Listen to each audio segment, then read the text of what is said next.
I will give major extra credit points to anybody who can tell me the name of this song, the name of this tune.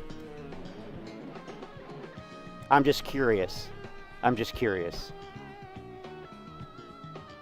But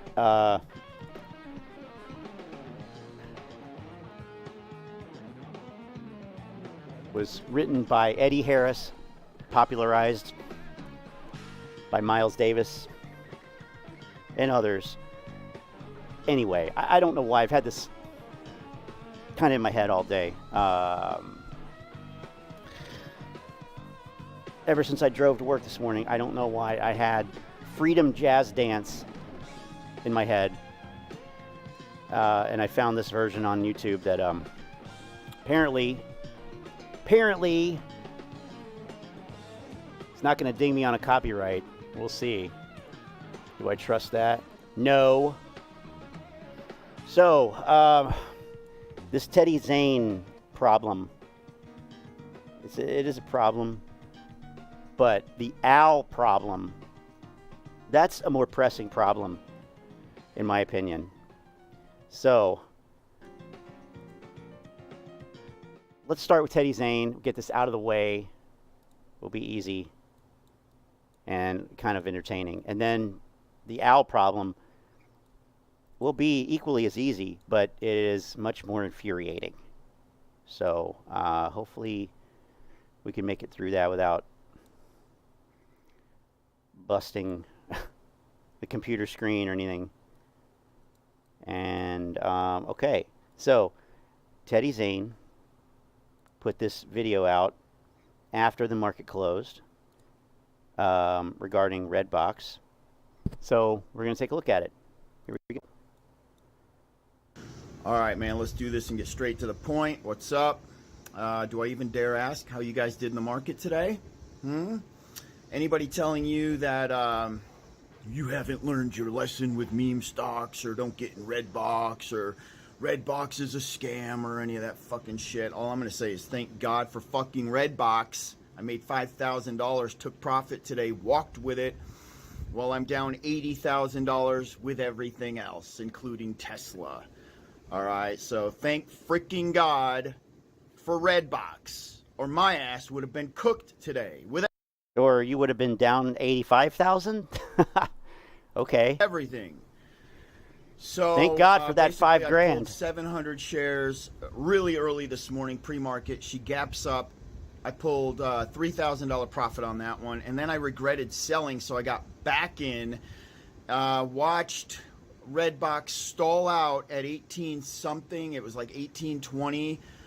So I just wanted to make a $1 gain off of that, which gave me like a 20, what was it? That's I think I made fair. 2,500 off of that one, something like That's that. fair. I don't know, somewhere around there. So in total, I ended up making a hair over $5,000 on Rdbx today. Now I'm out. I am completely out. I had put up a post on my YouTube community, Rdbx post, showing my position, and the bears were just attacking it, and I got to work. What? Bears don't attack. Antoinette in the Telegram chat confirmed that this was seen. She did see it, so this is true, apparently, that he did post it. FYI, because, you know, well, I did post it, but I had to take it down. You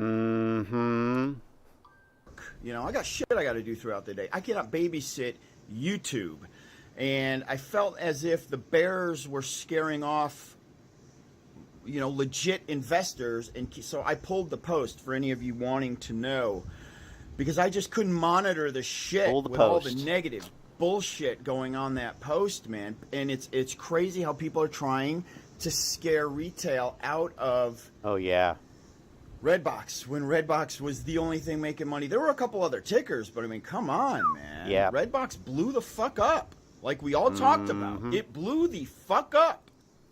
And had you gotten in pre-market, you made a shit ton of money. And I hope you guys, this is not the type of stock I'm going to be in and out constantly with this play. Now, some of you guys asking me, dude, you kept saying it was a distraction. Yes, I did. It did no good. Me trying to keep people from playing Listen to this. This is so great. This is so great. Redbox didn't work. Therefore, I had to join that circus. He had to join the circus. It didn't work when I told people not to join in, so I had to join in. I mean, that's logical. Hey, Antoinette.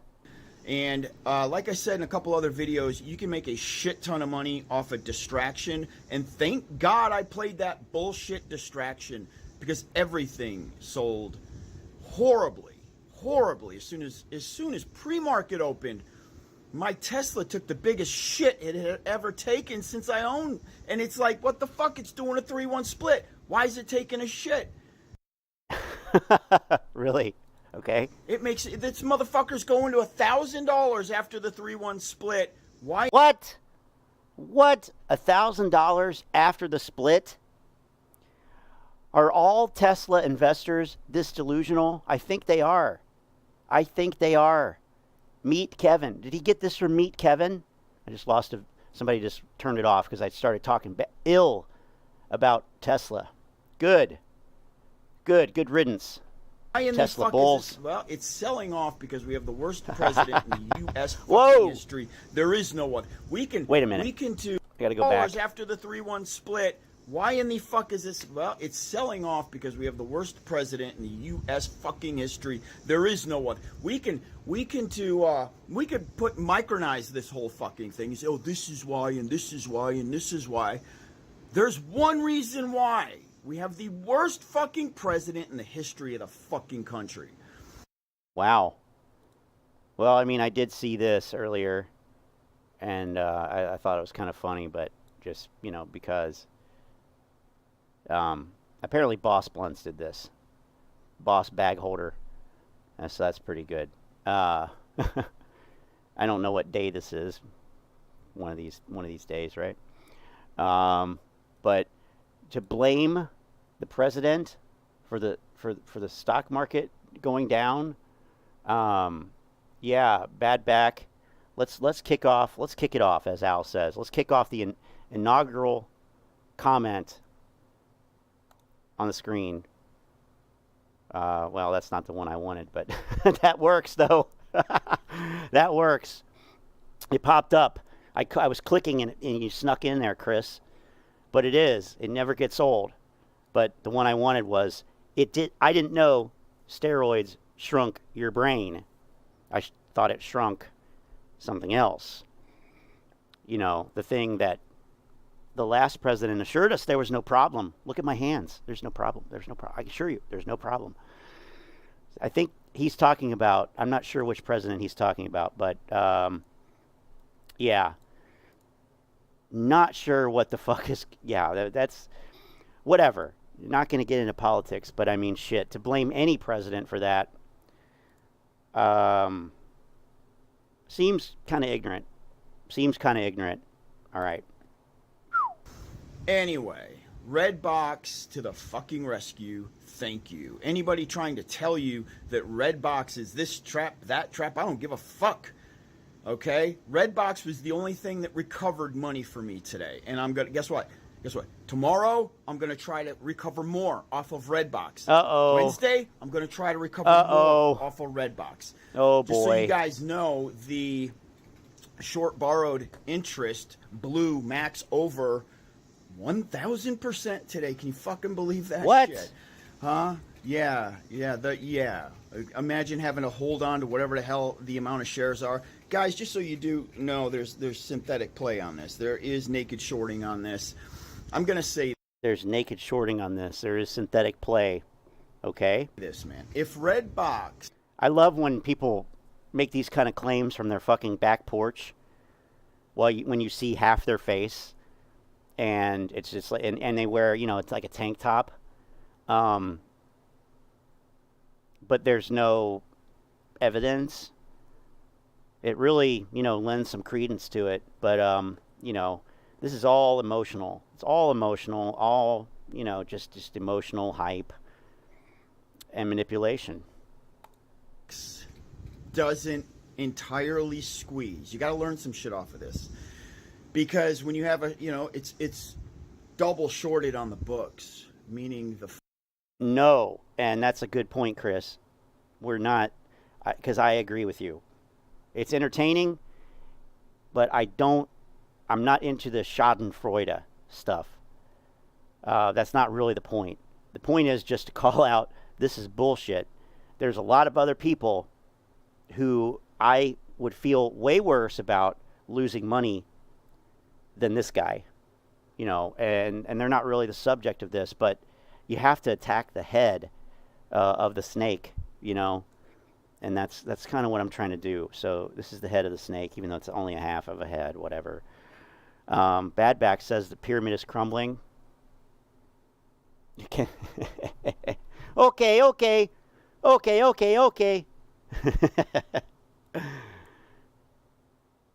The shorting isn't synthetic.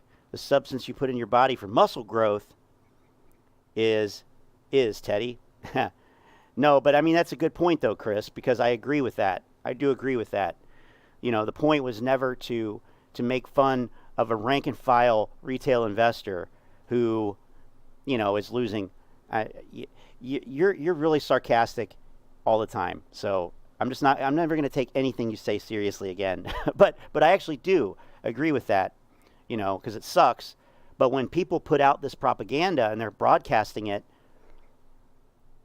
those people open themselves up to, you're entering a world of pain, Donnie. You're entering a world of pain. Okay. Let's hear Teddy go on a little bit more. This float is over double shorted on the books. When you have like 200 now and on the books, so Fintel's showing me like 2. Let me go back a little bit. You got to learn some shit off of this, because when you have it's double shorted on the books, meaning the float is over double shorted on the books. When you have like 200 now and on the books, so Fintel's showing me like 220 something percent. You know what I'm saying? Come on. If this thing doesn't squeeze hard, I'm talking a very aggressive, violent rip soon into the big money. It doesn't need the massive community that something like AMC or GME might have because of the insanely low float. But everything else on the books goes way beyond what AMC is showing. Way beyond what GME. I mean, okay, so let's stop right there. Last night we looked at this. We looked at a bunch of different, hey, Model 3 dude. We looked at a bunch of different sources that showed varying numbers for the float, but we ultimately went to the SEC filings from the most recent filing, and we saw that the Class A shares was 12.6 million, something like that. The total outstanding, right? And we saw, let's see, I forget all of the sources we looked at, but we looked at a lot of them. We looked at Reddit, we didn't look at Reddit. Fidelity, NASDAQ, on the NASDAQ itself, Wall Street Journal, Yahoo Finance, a bunch of different, literally a bunch, Y charts. We looked at a bunch of different sources. And none of them really substantiated the 1.95 million. None of them did. But there's also the problem of, the fact that the institutional holdings are, way beyond 1.95 million. So that's a problem. So I was looking around on Twitter earlier, looking for an ortex update after the market closed. So here's what I found. I found this one from 5:38, and that's Eastern time. So, and it was kind of hyped up. Oh, there's no return shares. Not one share covered. Well, there are some, but I mean, okay. We know that this is T+2. This is delayed. So any shares that were bought today to close a short position, they won't be, quote unquote, returned until Wednesday because of the settlement period. So they have to go through settlement first through the DTCC, and then they will be returned to the lender. Then they would be reported to Ortex, and they would know that they're returned. That's Ortex procedural, delay, basically, based on how they do it. Okay, so we don't know how many shorts covered today. and there was, you know, minimal borrowing. Okay, so, but this is basically the same as it was Friday. 228%, 228.06%, so precise. 4,440,000 shares estimated current short interest. Okay, and of course that's where they get the float is 1.95 million. And cost to borrow minimum 651. I don't have the other part of the ortex, the other one that shows a different cost to borrow all the time, so I don't know. So looking at the chart here, where's the chart? Here it is. That's the daily chart. But let's go intraday. One day, 1 minute. And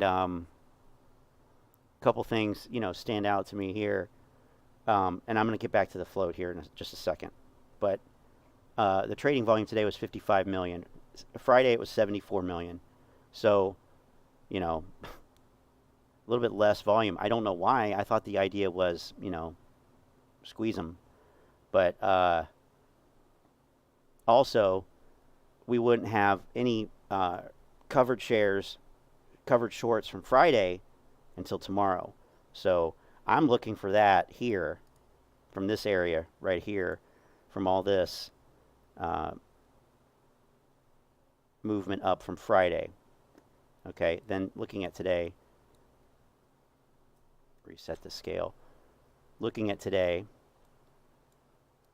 pre-market, this must have been Teddy's purchase right here, or was it this one? I don't know which one it is. One of these. We'll have to find it by volume. I mean, this has the very, very distinct signature of short covering. So does this stuff. So likely we're going to see that, you know, at least some number of shares returned on Wednesday. And then, of course, we have just, you know, whatever else bullshit going on. Here's something else that looks interesting in terms of that. So whenever you see this, it's kind of like straight up kind of thing. And you can look at volume profile too and see, like, get it over so it just shows us that area.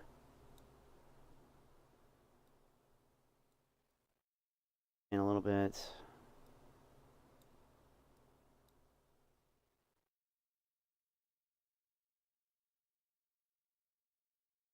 Over here. Where is it?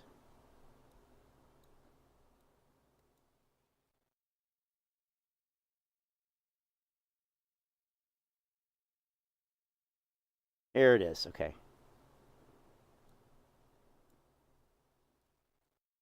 You know, it just kind of blows through this here, and there's like no selling at all here, and this is picking this up from here, so I go over here like this. Yeah, see that? So I just want to look at this section right here. It's just like all buying, just like kind of ripping straight up. So those are some of the indicators, and just kind of this, the pattern signature, if you will. But I think we'll see that. It's a pretty, you know, distinct possibility. But in general, so up 15%. You know, okay, great, up $2, closed $2 higher. But if you look, I thought I had a line on here, but I didn't. I took it off, I guess. So where it opened, right here, yeah. Okay. So I'm just looking at the main trading session here from where it opened.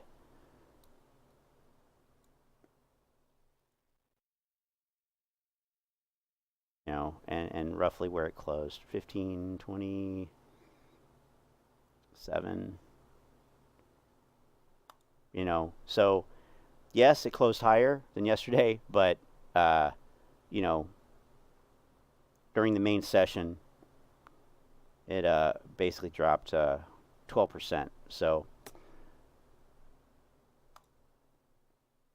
when these guys hype the percentages, and I'm not saying he did, I don't think he did at all, but you know, for all intents and purposes, you know, not everybody got in here, so they might have bought higher or whatever. So yeah, I mean, let's go to a longer period here, like 30 minutes, and see what we got here. I mean, it looks like what it looks like to me. I mean, who knows, right? I don't know. But it really looks like, you know, that it's going to do one of these.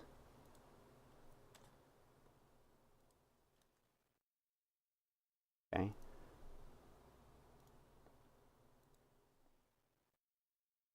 At more than that. I mean, not like that, but you see what I mean. It really looks like it's, you know, we see this all the time in AMC. These kind of P&Ds. So we'll see. But especially the return shares coming in tomorrow and Wednesday, I think will be an indication of something, maybe. Okay, so but anyway, getting back to the float. So I found this on Reddit. And then I saw this reply on something else. So I just kept looking through the search results for Rdbx short interest. And, well, I thought I had, okay. Here's S3. So S3 is a competitor of Ortex. And generally speaking, they're more professional, reliable, less hypey, I think. So Ihor Dusanivsky is the guy, the managing director of predictive analytics at S3. And, you know, he's got a check mark, so he's legit. He goes on the media, you know, so you know he's legit.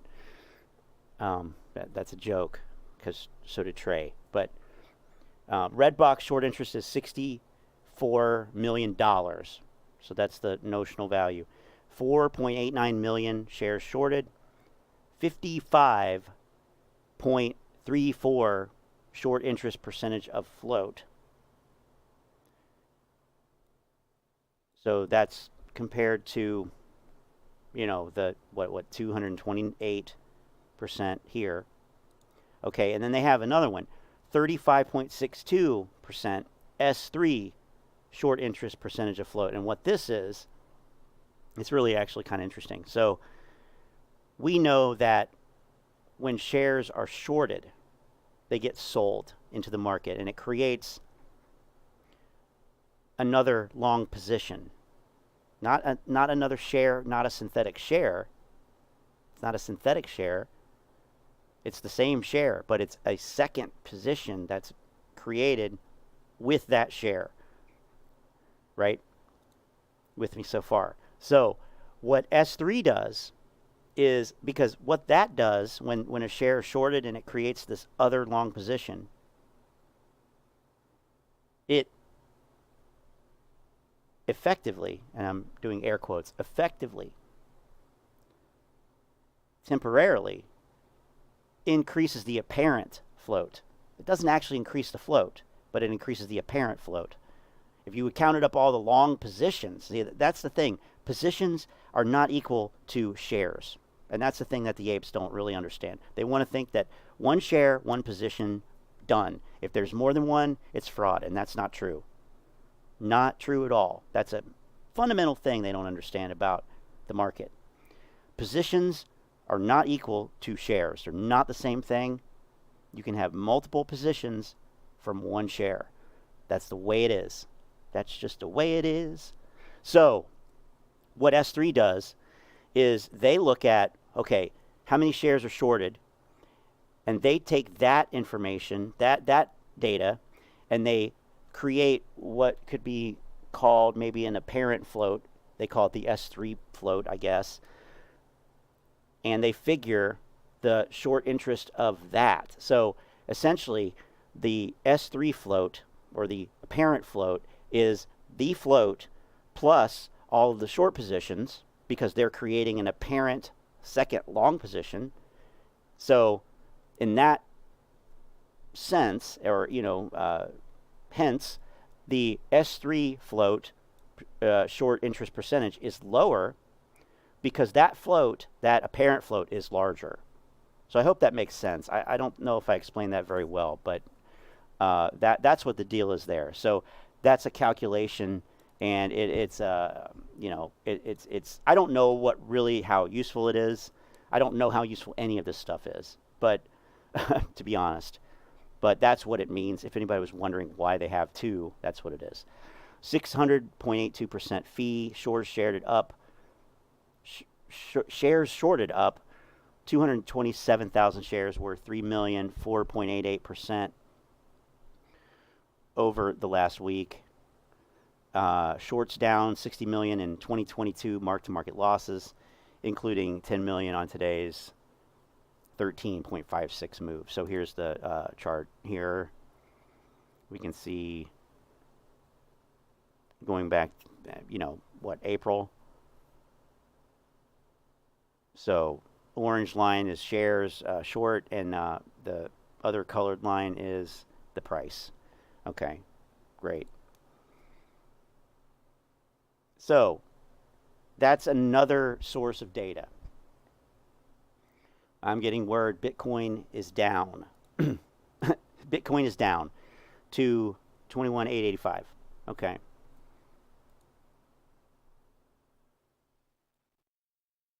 Oh, Model 3 dude went on Tony's stream last night thinking we could have some dialogue about Jurassic Park. And him went off calling me a hater from the hater channels. So thanks, Scott, for that. Oh, you're welcome. He likes to pretend that we're friends when he comes in here. You know what? See, I don't appreciate that. I don't appreciate that. And I know that we find it funny and whatever else, but at the end of the day, I also think that that's kind of bullshit. So he's not getting the buddy treatment next time he comes in here. So he better, better watch it. That's all I got to say. All right, because I can rip an asshole. I can rip an asshole. Let's talk about 13Fs versus import filings, shall we?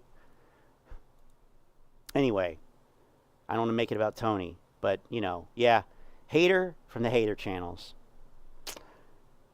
Well, isn't that something? And I even, what was it that he didn't know something, and I showed him, I forget. I don't remember what it was, because it was like, you're how old? Yeah, call out the wrench lady. By the way, is the wrench lady here? Oh yeah, she is. Sorry, Lynn, you snuck in. Elon Goat tokens. Yeah, Elon Goat tokens. Good Lord, and we'll pick up Jackson's video once we get through this nonsense here. Tony gave a shout out to after claiming to be an engineer for 16 years. Tony claimed to be an engineer. What kind of engineer? That's a very broad category. There's a lot of people who think even, it's not really appropriate for IT people to call themselves engineers. Of course, we're talking about mechanical engineers and civil engineers. They, to them, these computer guys, like, oh, I'm an engineer. Well, what do you do? I write stuff for a lamp stack. I administer a Linux system. Oh, you're not an engineer. What are you talking about? Anyway. Okay, so here's another source for the data. All right, and it's got 55% of this. I showed him some forms about institutional buying. Yeah, it could be. Sounds about right. But I can't remember exactly what it was. I mean, I could go back and look, but I don't care, really, also, because it was pretty basic. But anyway, so down here in the replies is, well, there's an interesting one here. Why is Ortex and others reporting 200% short interest since last week? And then this reply says Ortex is having major PR issues and they have been doing damage control on their reported numbers for a while. As long as the check clears, who cares? That doesn't really answer the question. But here's the one that is interesting to me. So this person said, hello, Isn't the free float for this ticker 1.95 million shares? You are saying 4.89 million shares shorted. Could you please explain? And Ehor responded and said, float is not 1.95 million shares. Bloomberg's float is 6.2 million, and FactSet's is 8.8 million. 1.95 is way off. Way off. So this lady right here has been shilling Rdbx hard. And I didn't see this reply. I mean, we might have to check this video out. This is a new reply. Not sure if you've seen the video I did regarding the fact Webull alone has sold retail over 50 million shares of Rdbx. Okay. Who cares though? Like that does not prove that you know. I'll leave that up there, but so you know, yeah. So this guy's credible. His firm is credible. And even he's saying 1.95. Yeah, right. There's no way. That's not it. That ain't it. That ain't it. So, for what that's worth. Okay. So we'll have to see what the short interest says going forward, but let's see what the rest of this video is. I can't even remember. I don't think I watched past this earlier. He is showing. Any of these little fucktards telling you that Rdbx can't be... Me. That's me. That's me, by the way. Fucktard here. In the same class as GME. Go fuck yourself. You have no idea. I'm not saying that, but... idea what you're fucking talking about. It's actually way above. Because it's on the fucking books. If this doesn't squeeze in a very... So the problem, his problem is, see, he's getting percent. He's all flustered by that percentage. That percentage has got him all worked up. And he says, oh, it's way worse than AMC and GME. All right? No, it's not, because, look, you need to look at the number of shares that are actually shorted. It's only 4 fucking million. It's only 4 million. Okay? They could have covered 20 times today based on the volume. Essentially. 5 times. 20 times. Whatever. 55 million shares. Okay? Like, what? And he's just thinking about the goddamn percentage, and he's not thinking about the number of shares. Yes, the percentage on Ortex is higher, but that's another problem. You're using one goddamn source. Step out of the bubble. Step out of the bubble. I don't even know if it's worth violent the rest of this. Manner within the next 3 weeks. Here's Everybody better reconsider, because you know what I'm saying? Reconsider your MOAS for GME. You might need to reconsider your MOAS for AMC. Here's why. Something might tell me that Wall Street has a defense mechanism in place now. Yeah, it's called, they know that you don't know what the fuck you're talking about. That's the defense mechanism. It's actually brilliant. It's fucking knowledge. That's the defense mechanism. They know how dumb you guys are. And by you guys, I'm talking about all these fucking talking heads on YouTube who say, this stock's going to squeeze. The stock's going to squeeze. They know that you're fucking retarded, okay? That's the defense mechanism. So all they have to do is do what they normally do, because they know that you're going to misinterpret the fucking data, okay? Period. That's the defense mechanism. And yeah, Frankie's got a great fucking video out. We're going to look. I think he supplies strike up to Teddy, probably, yeah. For actual squeeze. And you know, it wouldn't be, I could understand it, you know, and nobody gets it right all the time. But if you're going to have this attitude, if you're going to be this big of a douche, then you better have your fucking ducks in a row. Because if you don't, you're a super douche then.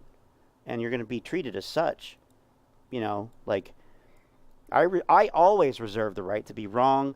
But, you know, I try to make sure that what I say and what I put out is backed up by facts and backed up by something that we can look at, like data. And yeah, it could be wrong, and I've probably said things that ended up being wrong. But you cannot really fault somebody as much for making a good faith effort when they did research. Now, this is not research. Okay. God damn. Actually, you know, the Volkswagen shit that we all saw, we got to prohibit that from ever happening again. The GME, prohibit that from ever happening again.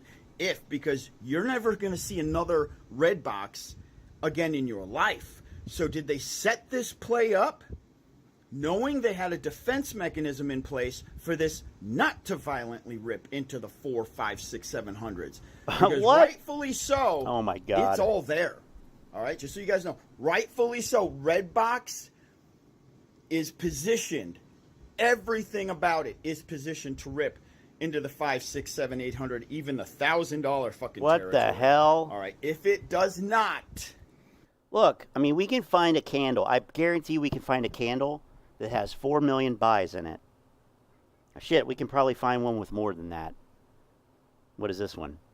That's 8 million on this candle right here. So this is probably about 4 million here.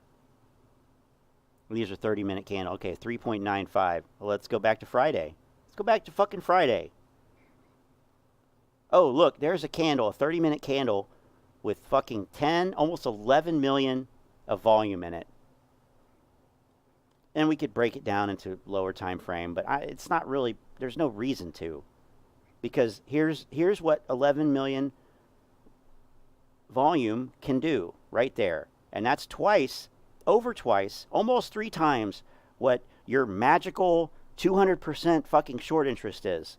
So what are you talking about? 600, 700, 800. 600 cents? 800 cents? Maybe. Jesus, fuck. What a delusional idiot. Oh my God. we got to have a talk. Yeah, we need to have a talk. We need to have a talk about your fucking drug use, because clearly you're hallucinating. Okay? Oh We have my got God. to fucking sit down and Fuck. discuss what went wrong there, okay? And what the fuck we got to look forward to with these other meme stocks. Yeah, all right? I know A what lot you of got to look forward to. There's probably somebody put it in the chat here. Where's that poop emoji? Yeah, I thought, Chris says, hold on, I thought there were no institutional players because of the low float. All the shorts are supposed to be retail. Yeah, is that what he said? Oh, shit. Red flags, but anyway, as of right now, she's doing exactly what we knew she was going to do. So now there's that small consolidation. She will trade sideways before she climbs into that next leg. Again, consolidation, trade sideways, move into the next leg, because shorts have got to cover this shit. Just so you know, They probably all failures did to on the first deliver fucking candle. exceed the float. Wait, hold on now. I missed that. We're just getting catalysts. There's machine gun catalysts here. Because shorts have got to cover this shit. Just so you know, failures to deliver exceed the float. Oh, here we go with a failure to deliver FUD. All right, let's go over to Chart Exchange and look at that and put this shit to bed. Let's put this shit to bed. Jesus Christ. None of these guys, 0 of them, understand how the FTD data is reported. And that's crazy because I am an idiot. Yes, I'm an idiot. I'm just a regular fucking guy. But I took the time to read what the SEC says about their own data that they're releasing on FTDs. And it's not that hard if you read it and you understand what words mean. It's not hard. I cannot believe how many people understand how FTD data is reported. It's absolutely insane. They need to change actually how it's reported because nobody interprets it correctly. It's crazy. And I've done video after video. I've talked about it so many times. You guys are all sick of hearing me talk about it, but I can't believe that they still do this a year and a half later. It's crazy. Okay, here we go. So we're only up to May 13th on the reported data, right? So it has ramped up to a high number of fails to deliver, but we'll have more come in tomorrow, or does it report twice a month? I can't remember. No, it's okay. It's twice a month. All right. So the second half of so we'll get the second half of May on the 15th, on or about the 15th, so Wednesday or so, and we'll see, but probably what we'll see is we'll see the number start to go down, because that's what it does. It goes up and then it goes down because it's a cumulative number. And, people just need to pay attention to this shit. It's a cumulative number of all fails outstanding until that day, plus new fails that occur that day, less fails that settle that day, meaning you cannot add these candles together. You cannot add these numbers together. That is an invalid calculation. Nobody gets that. I don't know why, but it's invalid. Because when this number goes down, when it goes down from 810, 693 to 590, 535, that means that 220,000 FTDs were covered. That's what that means. I don't want to spend any more time on that because I've already done that so many times. But, that alone right there pretty much negates anything that this guy could say, in my mind. If you don't understand that, if you can't pay attention to that detail, if you don't have that level of attention to detail in stocks, you should not be talking about this shit on fucking social media, period. Okay? You certainly shouldn't be influencing others, and you probably should reevaluate your positions because they're based on misunderstandings and faulty assumptions. Just keeping it real. Okay.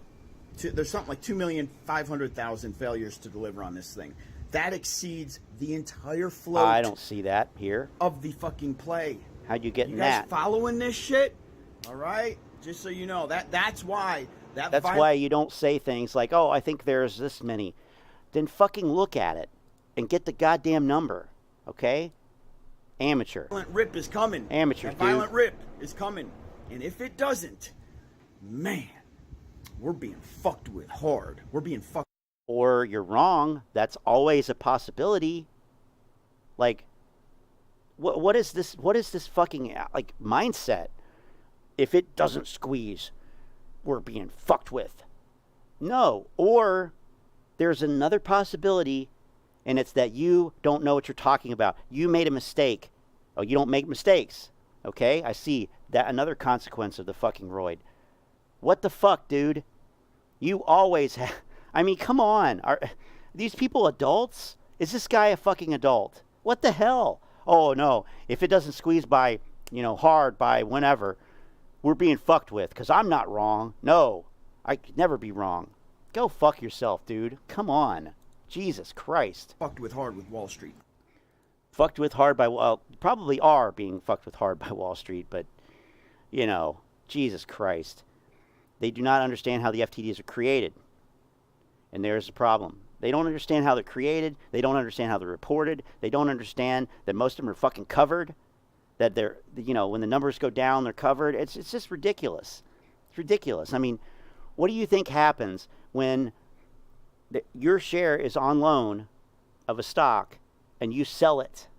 Okay?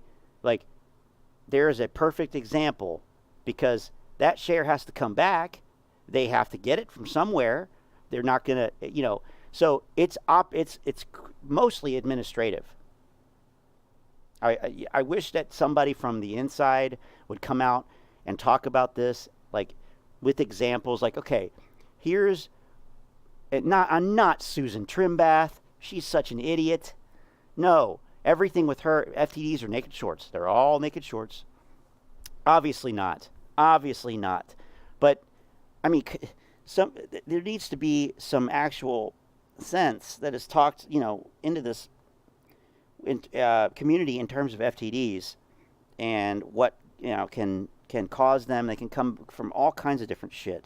Like, basically, the shares are not there. Anyway, almost on every meme play. All right, that's why we're still sitting here with a couple of these, man, because of the fuckery. So that's all I got to say, man. Tomorrow, going right back at this thing. I need to recover like $80,000 somehow. If I got to do it in $5,000 increments with Rdbx, so be it. Don't let anybody talk you out of that fucking play. One of the best plays of the fucking year is Rdbx. There you go.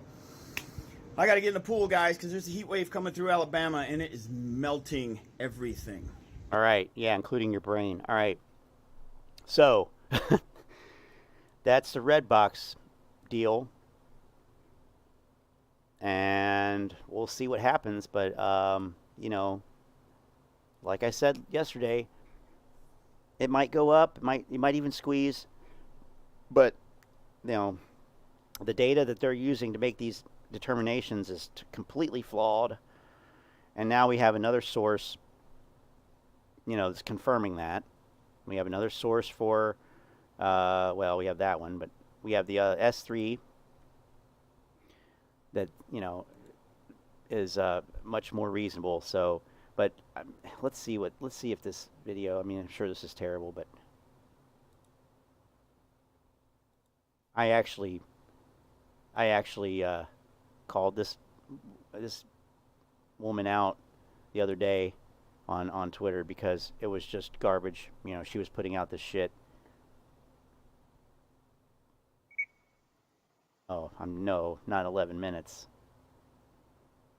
But let's just... I am heated up in regards to the number of naked shorts that exist on Rdbx stock. I was lucky enough to be given a link that I'm going to show you on the screen in a second of the API, which comes directly from Webull because they have something clearly missing in their security that allows the general public to see this. What? In fact, you can go on. What? Okay, no. Okay, all right. Yeah, that makes me feel good. I actually saw the spreadsheet that she's talking about. She posted it. That's what I replied to. And it's like, yeah, okay, fine. You know, the retail bought this number. It's, you know, whatever. But the whole thing is the float number that's reported is incorrect. Okay, so let's do that actually. So this is Webull here. And this is we should be looking at Rdbx. Yeah, Rdbx. And I don't know why it looks like that, but I'll fix it. So I just kind of like cut out parts of the Webull screen there.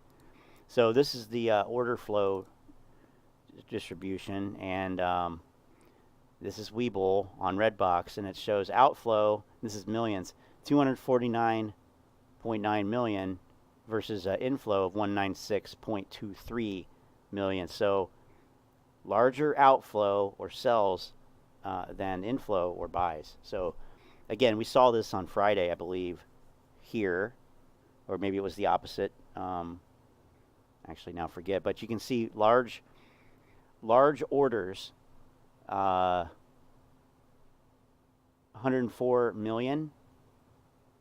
I guess that's million. Yeah, it adds up to that. 104 million versus large orders, buy orders, 75.9 million. You know, on every category, just more outflow. Large scale orders in the last 5 days, really not that much the last 4 days, and then, or, you know, the days 2 through 5, and today being the 5th day, or the 1st day, if you will. You know, that's that 28.33. Well, I guess that's a net number, I guess. I don't know. Anyway, lot more, you know, to the bottom, you know, minus with the red is you know, selling outflow. So, and then over here we got, you know, it says here free float 1.95 million. So that's where, but shares outstanding is 12.62 million. So, you know, it's just these numbers, you know, what they're calling the free float. I think for some reason it's the shares that are not held by institutions, but that's not how the free float's calculated. Typically that's not it. And the free float, so in that sense, I mean, the shares that retail trades and the shares that are traded by institutions are part of the same float calculation. They're part of the same mass of shares. It's not like there's retail shares and then there's institutional shares. It's not really how it works. So, you know, clearly the shares that are being traded, if there's 55 million shares being traded, and it doesn't show a turnover either, which is kind of fucked up. It shows 0 for turnover. Oh, percent turnover. Okay, actually, never mind. 441.46.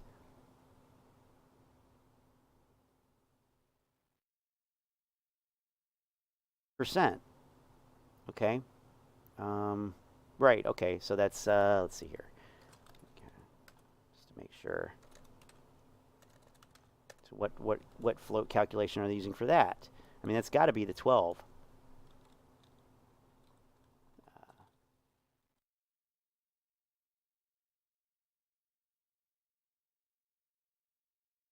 Yep. Yep. So you know, this is like, I don't get this about these fucking like app brokerages. They just use whatever arbitrary data they want. It's practically as bad as Ortex. So here's a calculator coming in. 55.72 divided by 12.62. That's the actual outstanding shares. 4.41 or 441%. Okay, so they're saying that, you know, 441% of the float, which now they're using a 12.62, was traded today, which is not an indication of anything other than there was a lot of retail interest and institutions were selling the shares. So it's not an indication of naked shorting, which is retarded that even has to be said, but it isn't.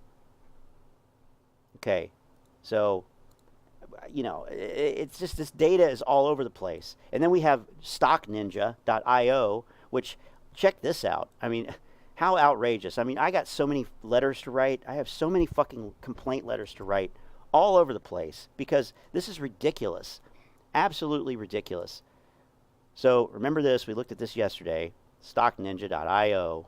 Whoever runs this site is a complete idiot in terms of how they're reporting the institutional ownership. Okay, Vanguard is the biggest individual institutional holder, owning 47.2 million shares. Combined, the top 102 institutional holders own 111.33% of the company, with a total of 571 million shares. This is higher than it was yesterday. Yesterday, it said 105%. Now it says 111%.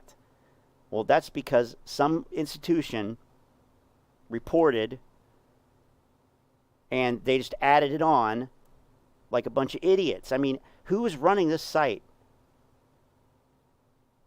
And why are they running this site? I mean, it's so misleading. It's just ridiculous. I mean, it's honestly, I wouldn't even expect a fucking high school student to put something together so sloppy. So sloppy. That's ridiculous. I mean, it's absurd. It's absurd. But anyway, Stock Ninja, they're definitely getting complained about to the SEC, as is Al from Boston. Let's move over to this. This is ridiculous too. So, let's see what we got as far as chat here. Retail was going to jump in and push Rdbx to the moon. Yeah, I thought so too, but there was actually more volume traded on Friday. More volume traded on Friday. They were hyping it all fucking weekend. You know what? What that means? These guys, they are bullshit. What happened to the 10,000 or whatever, however many thousand people that were going to buy 100 shares? Maybe they did. Well, a lot of good it did, didn't it? They probably bought at the top. They bought at the top. Yeah, and you see short the VIX is here. I got short the VIX here too, because of course, you know, we have to do that because look, Credit Suisse naked shorting, brace yourselves. We'll get ready to brace ourselves, but first, one idiot at a time. One fucking idiot at a time. So, all right. So this video from Al from Boston, Al from wherever the fuck, Al from Azerbaijan. It is from this morning, I think. Okay, and it says, "Told you so. Michael J. Burry confirms my theory from a year ago in his latest tweet." Okay. Yeah, and that's what it is. I mean, that's what it comes down to. The AMC crowd, they blew their fucking money on 145 strike price calls last summer because idiots like Roensch Capital influenced their opinion about the stock via the option chain. I will stand by that. Those guys cried wolf so many times. Retail is tapped out because of that. Wall Street is laughing their way, they laughed their way all to the bank last year, and they're doing it again with the idiots that do have some money, which I don't know how that's possible. We live in an unfair world, clearly. But yeah, I mean, clearly they don't have any money. How would they have any money with everything? I mean, 11 whatever the AMC is. So, by the way, speaking of AMC, let's go back over to Webull real quick, because this is good too. So remember this: on Redbox we had outflow higher than inflow, and on Webull, and on AMC, and it did not change it. Still did not change it. What in the fuck? There it is. So on AMC, we have inflow a little bit higher than outflow. We got 50.5 and 47.9 outflow. Okay, so inflow higher than outflow. Now, over on Fidelity, and I like to compare these two because it's like two opposite ends of the spectrum, in my opinion, in my eyes. So on Fidelity, I don't know why this would have changed, but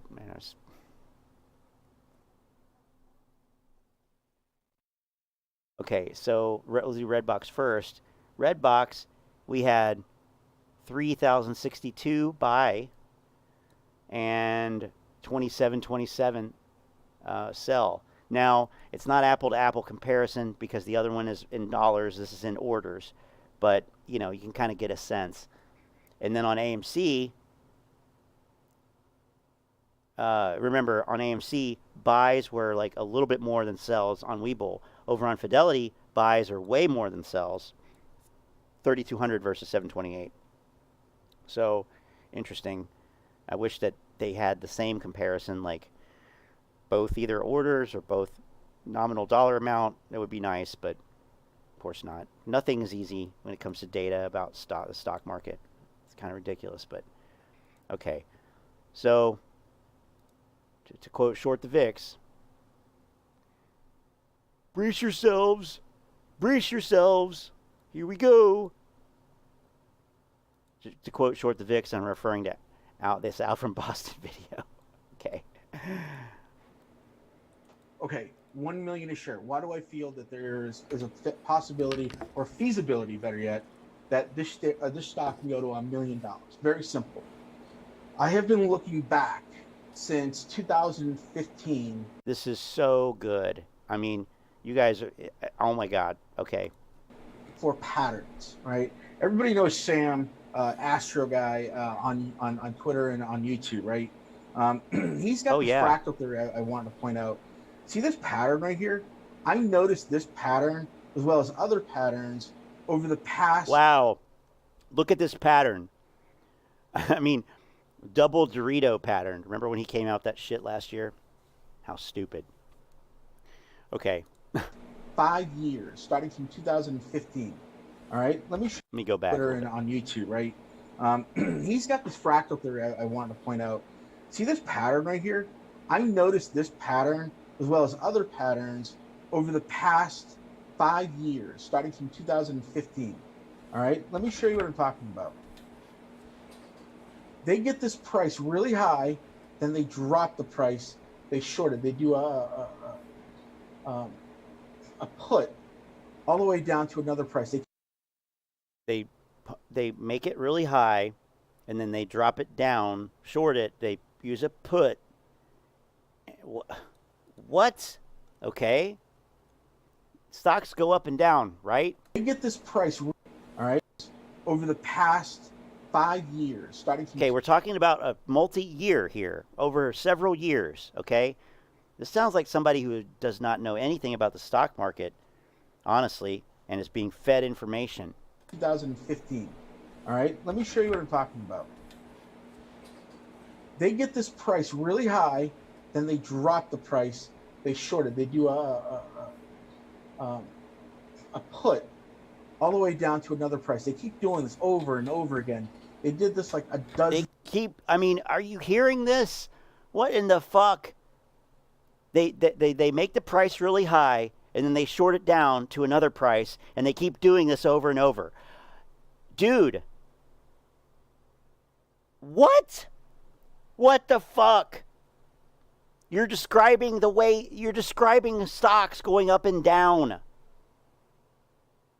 What are these fucking charts from anyway? From somebody's phone. I mean, we have no...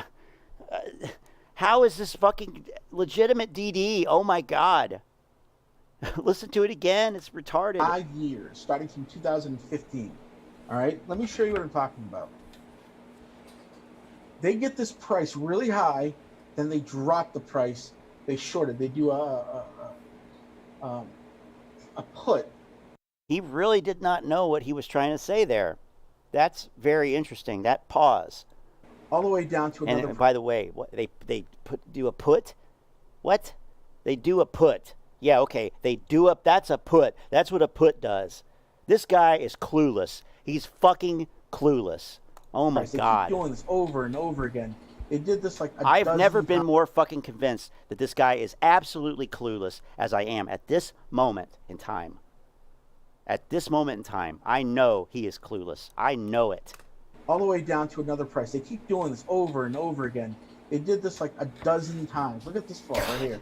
Way up high, way down low. Then they let it rise up again, and boom, they short it again. They keep doing it. It's all fake. It's all synthetics. It's all FTDs. They've been doing the same... What? It's all fake. It's all synthetics. It's all FTDs. Right. Okay. That sounds believable. It's not only... It's all fake. It's all synthetics. It's all FTDs. It's all of those things. I mean, this guy needs to be shut the fuck down. I have a new fucking mission. It is to get this motherfucker off of fucking YouTube. This guy does not belong on YouTube or any social media influencing people. Fuck no. This is so ignorant. It's all oh fake. My God. It's all synthetics. It's all FTDs. They've been doing the same stunts for quite some time. Like we're talking like at least 5 years worth of fakes and synthetics and naked shorting. They've been doing this. The same group of people, right? And your evidence is the price was high and then it went low and it went high again and it went low again.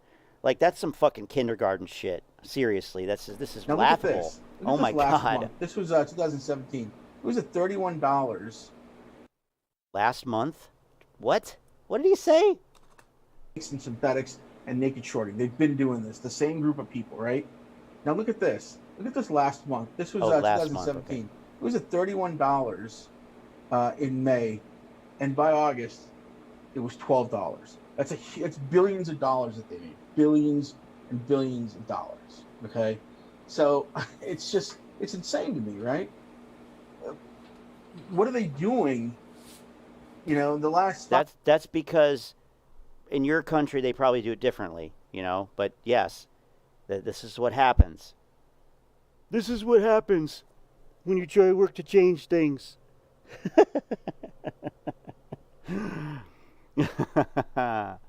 Yeah, I agree. Spam, scam, and misinformation. And probably some other, categories too. I mean, he urged people to get guns. Get your guns ready. What does that mean? What does that mean? Sorry, Model 5 3 dude. years that we didn't see. Well, it's very simple. we haven't been doing the due diligence that we should have been. When we do due diligence, we start from like 2020 January when the first gamma squeeze happened, right? I look back from 2015 to 2020 to see the records. What were they doing before then? It was the same players, the same group of traders doing the same game, using the same algorithm. Only recently, since we discovered that algo, and Sam from YouTube told everybody about it, they got rid of that algo and got another one. They put I mean, this guy is so full of shit. Oh my God, dude, you cannot bullshit a bullshitter. And I'm not saying I'm a bullshitter, but like, you know, my dad was a PGA golf pro, so he is a bullshitter. I've been around a lot of bullshitters growing up on a golf course, and let me tell you, this guy is full of shit. Afro man full of shit.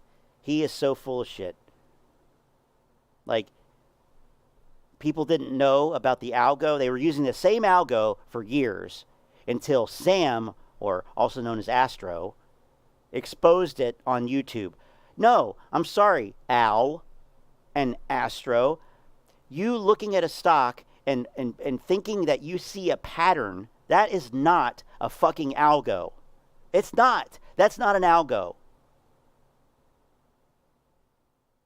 It's not. It's not an algo. That is the fucking price chart you're looking at. You're looking at the price chart.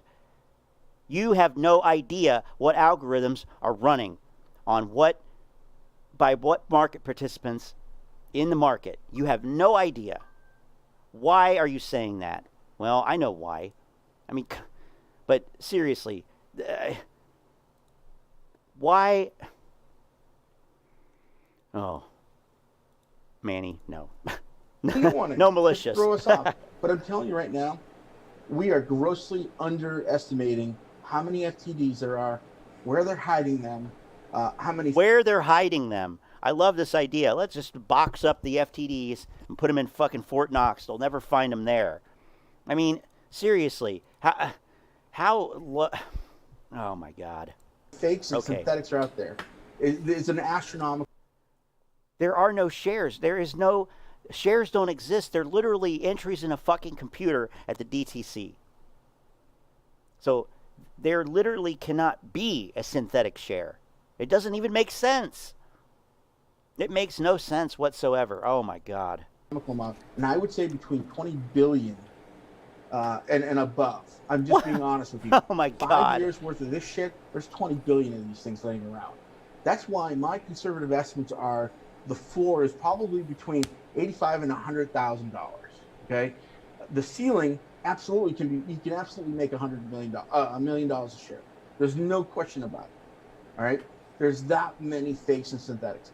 Who owns those fakes and synthetics? Nobody knows. It could be apes. It could be employees of AMC. We don't really know. We don't know where they are. We don't know who's holding them. We know they're out there though. Listen to that. Listen to that. I mean, that, like, how full of shit do you have to be to say something like this and expect fucking people to believe it? Who owns those fakes and synthetics? Nobody knows. It could be apes. It could be employees of AMC. We don't really know. We don't know where they are. We don't know who's holding them. We know they're out there though. We don't know where they are. We don't know who's holding them, but we know they're out there. Okay, right. That right there is a dead giveaway that you have no idea what you're talking about. Somebody's telling you, yes, there's something. There's an invisible man in the sky. He made you. He loves you. No, you can't see him. No, he doesn't talk to you, but he's there. You're supposed to believe it. That's called faith. And there's nothing wrong with having faith in certain things, like religion or other qualitative items in the world. But when it comes to numbers, when it comes to stocks, when it comes to quantitative matters, you do not run on faith. That is fucking the way down and out. Oh yeah, there's billions of synthetics. I know that there are. We know that. I proved it. Now, I can't show them to you. No. We don't know where they are. No, of course not. We don't know who's holding them. No. We don't know how many there are. No. But we know that they exist. Well, then no, you don't know they exist. The whole notion is so silly. It's so fucking stupid. I can't believe that this is a thing, but I actually can. You know, it's like this is fucking Donald Trump level conspiracy bullshit. The same people, largely. Let's clear out the viewers. Let's get some of the sloths out of here. There's one just left. This is for people who have very low critical thinking skills. They have no logical skills. So somebody's telling you, I'm the healthiest president in the history of the United States. Another one just left. Yeah, get the fuck out of here. That's the level of human intelligence that you have to believe what this guy is saying. And by the way, he's also a Trump tard. He also is, or at least he feigns to be a Trump tard. Yeah, I'm showing 7 watching. And, 7 watching. It was 9. I started talking about that nonsense. You know, making the up to 8. Oh, we're up to 8. I'm showing 5 and 4 besides me in the chat. But, you know, yeah, but, you know, leave. If that makes you uncomfortable, fucking leave. It's the truth. It's the truth, and you can't see it because you are so far up your own asshole and the asshole of all of the other idiots who think that they're going to be fucking rich from a stock that's literally trading at $11 today. Yeah, okay, yeah, I'm the crazy one. Jesus Christ. Listen to what you believe. This is what they believe. This is what the apes believe. $1 million a share. There's no question about it. All right? There's that many fakes and synthetics. Who owns those fakes and synthetics? Nobody knows. It could be apes. It could be employees of AMC. We don't really know. We don't know where they are. We don't know who's holding them. We know they're out there, though, because they don't have to disclose any of this stuff. If they can get away with not disclosing to FINRA and everybody else what they're doing, believe me, they're going to avoid it. That's what I'm telling you guys. Yeah. So believe me, if they can do fraud, they're gonna do it. Believe me. Yeah. How are we gonna believe you on that? We'll believe you that you know about fucking fraud. What a grifter. What a cum-guzzling grifter. That's what this motherfucker is. He's a cum-guzzling grifter. And I only say that because that's what he called me. He called me a cum-guzzler the other night when I called him a grifter in his little live stream where he was showing a video of the pyramids. Cum-guzzler. Cum-guzzling grifter. This has been going on for so long, and nobody's looked, but I looked, and I found it. I found the evidence. It's there. That's why. You know. Right, but you don't know how many. You don't know who holds them. You don't know where they are. But you found the evidence. What was the evidence again? Oh yeah, you found the evidence. Let's for the new people who are just coming in here. Let's go back to the actual evidence. Here's the evidence, okay? Here's the evidence. 2015. All right, here it is. Let me show you over the pattern right here. I noticed this pattern as well as other patterns over the past 5 years, starting from 2015. All right, let me show you what I'm talking about. They get this price really high, then they drop the price. They short it. They do a put all the way down to another price. They keep doing this over and over again. They did this like a dozen times. Look at this fall right here. Way up high, way down low. Then they let it rise up again, and boom, they short it again. They keep doing it. It's all fake. It's all synthetics. It's all FTDs. They've been doing the same stunts for quite some time. Like we're talking like at least 5 years worth of fakes and synthetics and naked shorting. They've been doing this. The same group of people, right? Now look at this. Look at this. That's okay. Let me keep going. And naked shorting. They've been doing this. The same group of people, right? Now look at this. Look at this last month. This was 2017. It was at $31 in May, and by August, it was $12. It's billions of dollars that they made. Billions and billions of dollars. Okay, so it's insane to me, right? That stocks go up and down is insane to Al from Boston. He's literally describing the way that stocks move. They go up and down.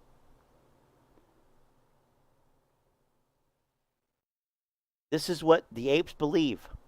This is the bullshit they're being fed. And this is the bullshit that they believe.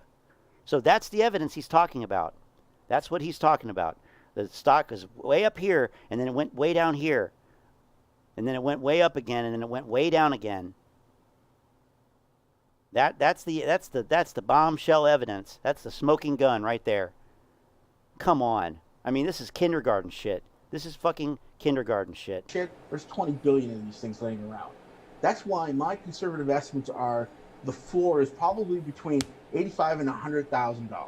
Because the stock goes up and down. I mean, it's beyond laughable. 3 people just left. Okay. Either they know, and then they're like, "Yeah, I know that, Scott. You're obviously. Come on, who are you?" And this is kindergarten shit. Why don't you talk about something that I don't know? Or the ceiling absolutely can be. You can absolutely make $100 million, $1 million a share. There's no question about it. All right. There's that many fakes and synthetics. Who owns those fakes and synthetics? Nobody knows. It could be apes. It could be employees of AMC. We don't really know. We don't know where they are. We don't know who's holding them. We know they're out there though, because they don't have to disclose any of this stuff. If they can get away with not disclosing to FINRA and everybody else what they're doing, believe me, they're going to avoid it. That's why I'm telling you guys, this has been going on for so long, and nobody's looked. But I looked, and I found it. Fuck you. You didn't find shit. You found a price chart that you hyped and gaslighting apes. You're gaslighting apes saying that you found the evidence, which is flimsier than a 20-pound piece of paper. It's flimsier than a piece of copier paper. I mean, come on, dude. This is so fucking bad. Found the evidence. It's there. That's why, gaslighting. That's classic gaslighting. Name names or whatever. Some people are saying $10,000, $15,000 a share is the max, right? And then people are going to jump in and whatnot. I don't believe that's going to be true. I think there's too many eyes watching this thing. There's too many people watching and keeping an eye out. And more importantly, there's too many financial institutions that are enamored with the stock right now. The last couple of months, we've had all kinds of people coming in and buying in, and including one Nancy Pelosi. That's right, our Speaker of the House. Her husband's got a massive position in this, right? That's not true. That's also not true. That's not true. So I want you guys to keep this stuff in mind when you limit yourself and then limit this squeeze. Because Nancy Pelosi actually made money in the stock market. Was that it? That's right. Our Speaker of the House, her husband's got a massive position in this, right? So I want you guys to keep this stuff in mind when you limit yourself and then limit this squeeze. Yeah, that was it. I mean, that's some of the worst quote-unquote DD I have ever seen. This makes the shit on Reddit look like it came from fucking MIT. Seriously. I mean, come on. I mean, well, we don't have anybody speaking up to defend this here. We got 11 people watching. Nobody in the chat wants to speak up for this. Speak up for Al. Stand up for him. And by the way, what does this have to do with Michael Burry?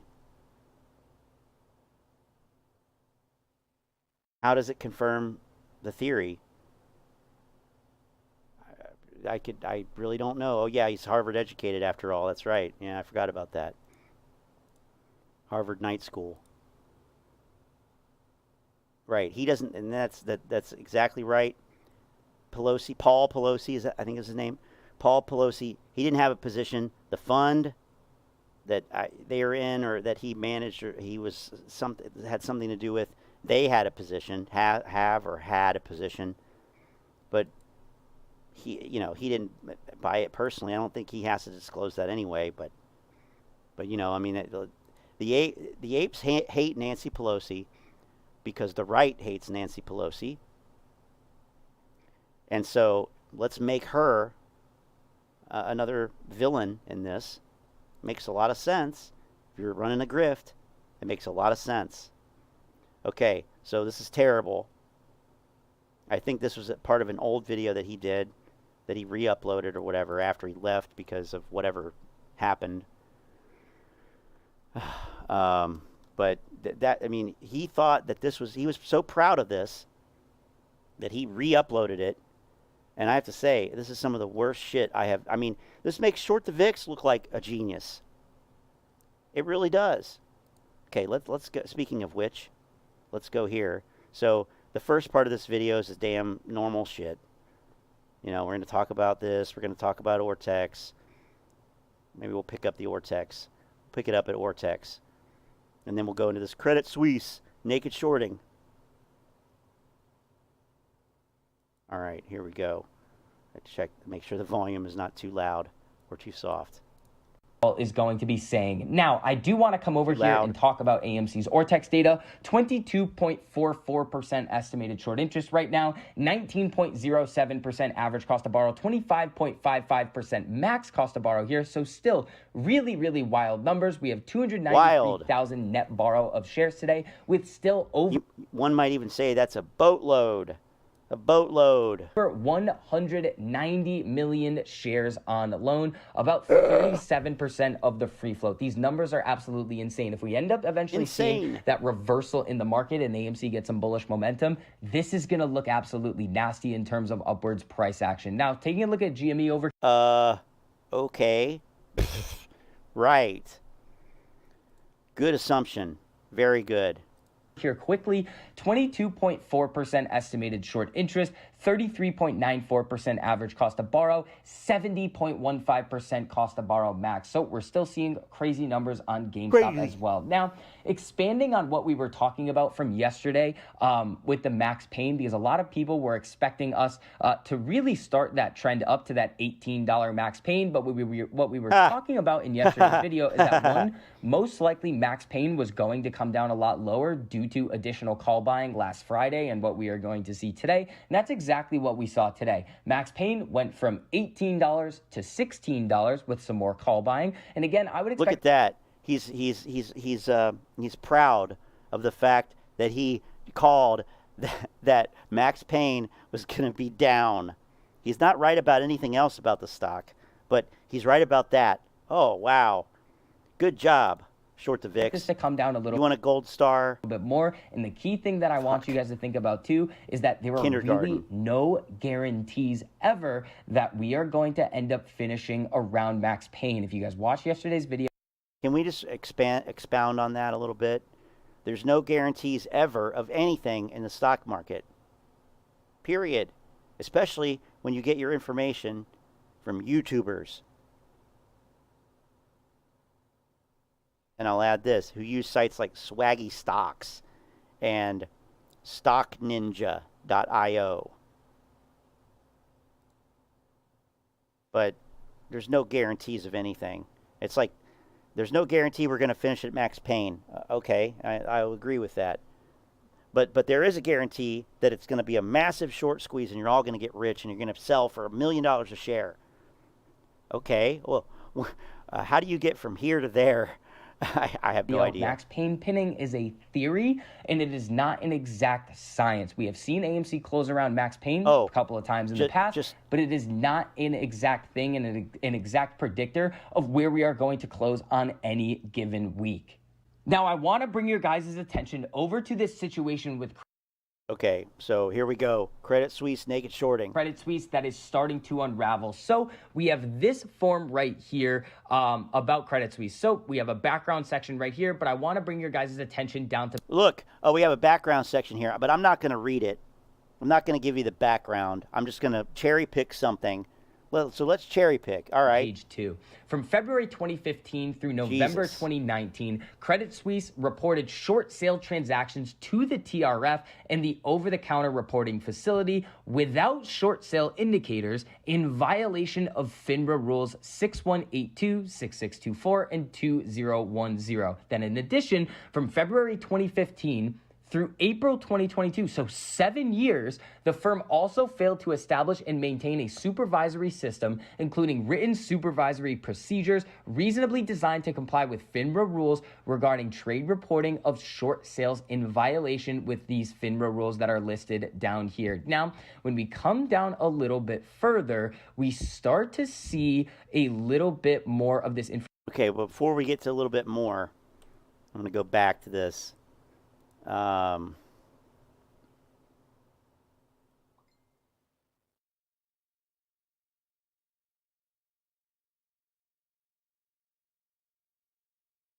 So what this is talking about, and I don't have the rules up here, and I want to keep it moving, but you can look these rules up, and then that's absolutely what he should be doing. Should be looking this stuff up to see what this actually is. But okay, we're talking about short sale transactions to the TRF and OTC reporting facility. This is off exchange trade reporting, essentially. Okay, and what this is it's not short selling in the sense of this. It's not short selling in the sense of establishing short positions. Okay. It's short sales in terms of market maker, prime broker, short selling in order to sell a share to someone else. So it's the internalizer style of naked shorting, and these have to be marked as short sales because they're technically not in possession of it when they sell it, and so it has to be marked as a short sale.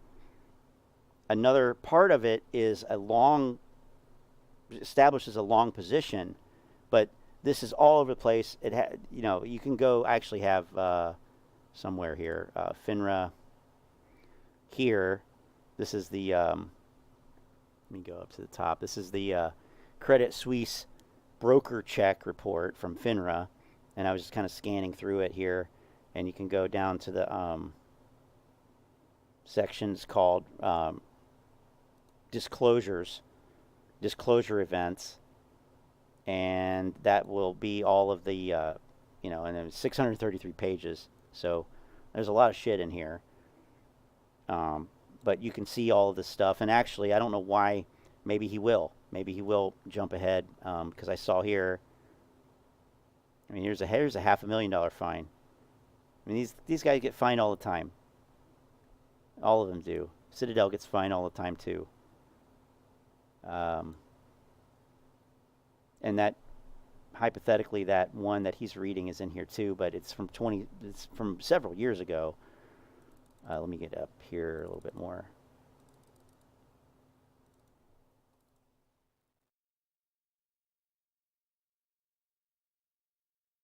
$5,000 fine to Credit Suisse. So this one right here is from, it was initiated on June 10th, and it says the firm consented to the sanctions, reported short sale transactions to the TRF without short sale indicators. Firm submitted approximately 15.9 million clearing transactions to TRFs without short sale indicators because the firm misunderstood its reporting obligations. Firm has since remediated this issue. Blah, blah, blah. Short sale reporting. So remember, when we talk about short volume is not telling you that those are short positions that are being established. It's this operational short selling that the brokers and whatnot use to sell shares. That's what this is talking about. Because they're talking about non-tape clearing only regulatory reports. Like that's not the stuff that we see. We don't see non-tape clearing only regulatory transactions. That's internal, because they have to report that as a short sale. Well, if you go to the time and sales on Fidelity, and you see your shares being bought, you see it there. That's on the tape. So this is talking about non-tape clearing only regulatory reporting. It's a totally different thing. But maybe I'll give him the benefit of the doubt. Maybe he'll actually, go into all that. Establish and maintain a supervisory system, including written supervisory procedures reasonably designed to comply with FINRA rules regarding trade reporting of short sales in violation with these FINRA rules that are listed down here. Now, when we come down a little bit further, we start to see a little bit more of this information here. Let me see if we can find exactly what we are looking at here. So from February 2015 through November 2019, Credit Suisse submitted approximately 15.9 million clearing transactions to the TRFs without short sale indicators because the firm misunderstood its reporting obligations. That doesn't necessarily sound like something you are allowed to do. Now, in addition to this, let me see if I can find this down here. It might actually be back up here. Yeah, so FINRA's TRFs provide member firms with a mechanism by which to report transactions affected other than on an exchange. So these are off-exchange transactions right here that we are looking at. No fucking shit. That's what TRF is. Okay? This is what I was looking for in this article right here in this judgment. So what's happening here is that Credit Suisse is not marking these orders as short when they are submitting them to FINRA, even though they are actually short sales. And it looks like they're coming in through off-exchange venues. So a dark pool, an over-the-counter market, and these are not getting reported on any of the FINRA reports that we are seeing. So when everybody comes out and says, well, all of this data is self-reported, it's most likely a lot higher than what we are actually seeing. He's conflating so many things there. It's self-reported. No. Because we're not talking about short positions here. Short sale volume. Does he understand? Does he understand short volume? I don't think so. Because here it says right here, this is the same thing we were reading. Short sale indicators on non-tape clearing only regulatory reports. Remediated this issue. Yeah, they fixed it in 2019 too, by the way. We'll see if he mentions that. God. I mean, this is supposed to be bullish. This is supposed to be bullish for the MOAS too, by the way. Basically, reports that come out every 2 weeks. You are correct, and that is what we are seeing right here. No. I'm going to let it play and not talk over reports that we are seeing. So when everybody comes out and says, well, all of this data is self-reported, it's most likely a lot higher than what we are actually seeing according to these FINRA basically reports that come out every 2 weeks. You are correct, and that is what we are seeing right here. They submitted approximately 15.9 million transactions without these short sale indicators. Imagine how many shares potentially on any given stock are not accounted for at any given time according to the FINRA data. Now, there's a couple of things to keep in mind with this judgment from FINRA. We don't necessarily know if these are all or in part related to short sales of GME and AMC or any of the other shorted stocks that we'd like to talk about. But what we can deduce from this is that we are correct in saying that these short shares that should be getting reported and we should be seeing them in our data are not actually there. So again, when we take a look at ortex data, like I've been saying he's conflating this shit. This is fucking stupid. This is, god damn it. Many times in the past, I just use them as a bare baseline minimum of what the data is, or in reality actually is out in the overall market. So that is going to wrap up this update on AMC. God damn it. Okay, well, Jesus.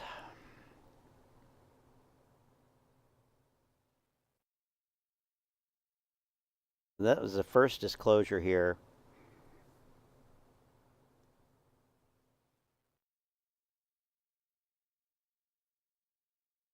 Let's see.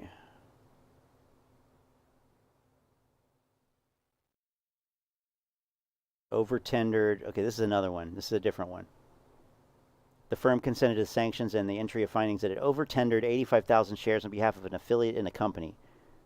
The findings stated the firm miscalculated the affiliate's long position for the PTO because it did not subtract in the money call options sold on and after the company's PTO announcement date. Yada, yada, yada.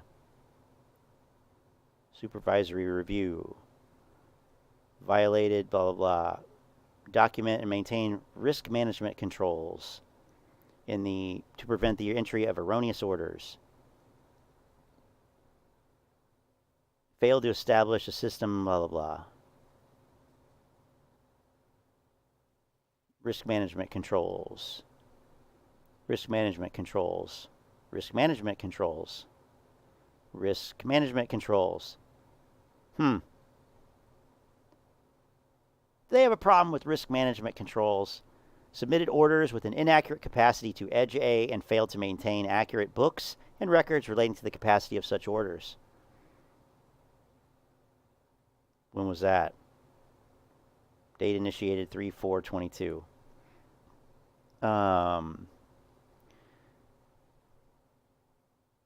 entered approximately 37,000 orders on Edge A marked with principal capacity code when they should have been marked with the agency capacity code. Right? So that's the capacity in which they're acting in terms of doing the trade. You can see that on your trade confirmation reports from your broker. Orders with an inaccurate capacity of such orders. Capacity code. Capacity code. What's this one? Failed to promptly obtain and maintain possession or control of its customers' fully paid and excess margin securities. Findings stated the firm incurred segregation deficits in both domestic and foreign securities from a series of coding errors in various firm systems.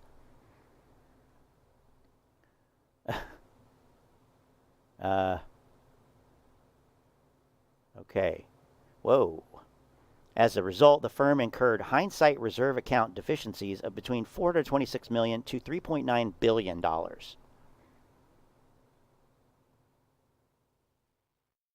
Okay. That's a fun one. Supervisory controls. So there's I mean, and this is, look at how far we're down. Like this, and this is the last section of this report is the disclosures. I mean, it goes on and on and on, but it goes back to 2002, and this is all of them. So yeah, there's a lot of shit, and this is typical. I mean, this is absolutely typical. I'm not an expert in this, so I'm not going to look at it and say, oh my God, this is super bullish for anything. And by the way, I hate Wall Street. Wall Street is a corrupt institution. It's probably the most corrupt institution that we have. Well, I don't know. It's hard to say that. But, we were having this discussion. We always have this discussion, and over in the Telegram chat. Which, by the way, the link is in the description if you want to join our Telegram group, where we talk about this stuff and share ideas and whatnot, and try to have an evidence-based approach to the stock market. But we were kind of talking about this earlier a little bit, and the thing is, we know that Wall Street is full of slime. It is a slimy place. There's two ways you can go. You can either cry about it and decry the corrupt, quote unquote, corruption and manipulation, most of which is legal. We were talking about pattern day trading rule and how that is a disadvantage to retail investors with small accounts. But it applies to a lot of things. But at the end of the day, if you have a lot of money, you can buy a lot of shares, you can sell a lot of shares. And that's quote unquote manipulative. But it's just somebody buying a lot of shares or selling a lot of shares. And so, that's the nature of the beast. But you can decry it and raise all these fake issues and fake catalysts and hype this stuff that at the end of the day, this is normal for Wall Street to get these fines. They don't care because they make so much fucking money. It's easier for them to just pay the fine. A lot of things are like that in terms of regulations, businesses, OSHA, so many things. So you can bitch about it essentially, or you can say, all right, well, it's fucked up, but I want to learn as much as I can about it and try to understand it and not beat them at their game. And not if you can't beat them, join them, but kind of if you can't beat them, join them. So use it to your advantage, that the fact that you know these things. And that's how a lot of people are able to make profit in the stock market, because they're not sitting there trying to fight the market. They're not trying to fight the market. They're trying to go with the market and learn how to read the signals that tell you what might be coming. Whether it's fair or not, whether it's quote unquote manipulation or not. And it's like you can't be focused on that, because if that's what you're focused on, you might as well just leave the market, really, I mean, if that corrupt, and you are that disgusted by it, and this is, all this stuff matters in that sense to you, is buying one stock, AMC, really going to change anything about it? Well, I guess maybe if you subscribe to Al from Boston and all that horse shit that he was saying, but even then, I don't understand why. God, he puts out so much fucking shit. So much shit. I mean, this guy, he obviously is employed to do this. There's no question in my mind. He is employed by someone to do this. I mean, who in the hell? I mean, either he's employed by somebody to do that, or he's unemployed. Because when I was unemployed, I was making a lot of videos last year, and it was great because I could, stay up all night making videos. It was a great time, but that came to an end, thankfully. Let me go to the chat here because I haven't been on there in a minute, but let's see. Chilo's asking about October 21 $2 puts for Redbox around 80 cents. You think these have any chance of profiting? I don't know. I'll go over to Thinkorswim here and look at the option chain in a moment.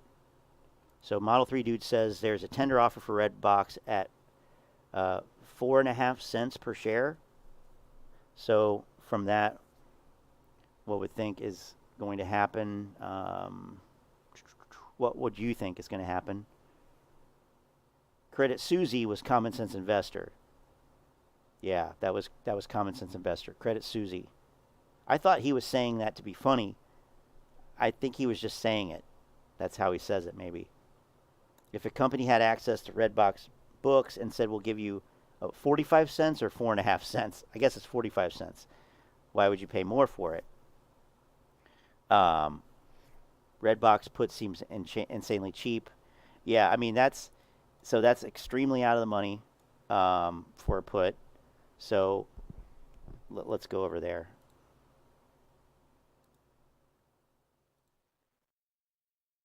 Got going on here. Future equity futures. It's holding. I said I think tomorrow's going to be a bounce.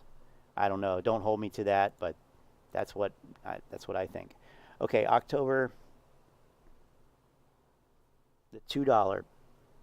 I mean, okay. Another thing you can look at too is, and not always, but if you look at the volume and open interest, you can get an idea of, are a lot of people making this bet? And it appears here that is not the case. But let's look at a couple other dates and see what we have in the puts. So you got more at the $1 in August. But I mean, another thing you need to look at is, well, let me just keep going here. We're going to look at July. So this has a 0 bid, but it's got more.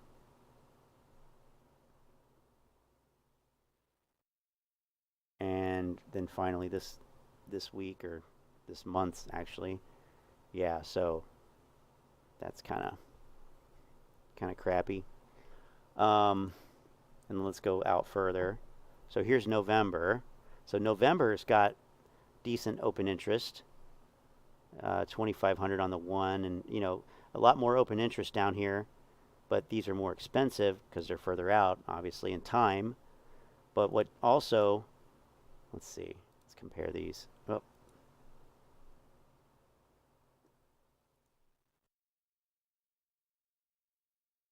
So you can kind of see it here, but the implied volatility is lower.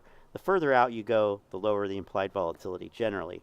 So for the $2, it's 354 for the October, and then $2 for November is 321. So that's something to keep in mind too, because if you go like this week, for example, it's 800%. So that's a red flag. You know, that it's just, you know, these are all 0 bid anyway, so you wouldn't even want to touch those. But meaning you could buy it, but you could not sell it back to the market. Wouldn't take it. They just wouldn't take it. January. So here's even more in January. You know, I'm not really up on that whole merger, whatever, acquisition thing. And I'm not talking about I'm not talking about a real bounce, okay? I'm talking about a short covering rally. And we saw some of it today. We already saw some of it today.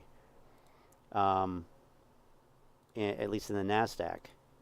And that's what I'm talking about. I'm not saying anything's going to hold. Nothing will hold. Trust me. That's not what I'm saying. But, you know, there was a decent amount of covering going on, and I think there'll be more tomorrow. That's just my opinion. But I mean, yeah, there's more pain to come for sure. No question about that. But yeah, bounce as far as recovery, no. No, ultimately it's going back. It's probably going to go. Now, we were talking about this in the chat earlier too. Now, and this is one thing to think about, I think, you know, just to keep in mind. If the market, and if you look at the bond market, there might be some substance to this. If the market is pricing in 75 basis points for the Fed, if that's what's happening right now, which a lot of people think that it might be,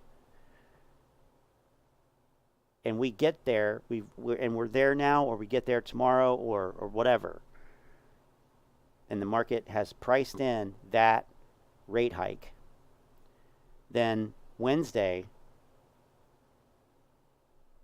you know, there's, I guess, two scenarios. They go with a 50 basis, which is the plan, and now the market's overpriced. It's over, you know, it's overcompensated. So you get a short cover rally. You get a quote unquote bounce. Or number two, you get a 75 basis point rate hike on Wednesday, and the market has already, in terms of this argument that I'm making, the market has already priced in 75 basis points. So what then? Is there more downside after that? I don't know. Something to think about, because, you know, the mania, just in conceptually, you know, you know, the market likes to surprise. So we'll see what happens, but that's kind of what I'm thinking. So I'm just cautiously, you know, treading, but I do think that there will be, you know, a bit of upshot. So anyway, getting back to these puts here, I don't know. These I would never touch anything with this low of volume and open interest. I can tell you that. I just wouldn't touch it. That's way too low. If I were going to do that, if I were going to do something like that, I would probably go out further. Why not go out further? So this is a $2 strike. It's you know, the market price is 75 cents. Why not go to January? $2. The market price is 87 cents, and you've got actual open interest there. That's what I would do. Plus, you got more time in case anything happens. You got lower implied volatility. You know what I mean? I think that, for me personally, I would feel much more comfortable with this than the October one for those reasons. And just the time alone is a good thing. Plus, you've got a lot of people, you know, kind of in the same boat with you. That's just my opinion. So look at the January. Hell, you could, well, no, never mind. Don't look at the January 24. There's nothing there. People, there's bulls are there, but for some reason, 27.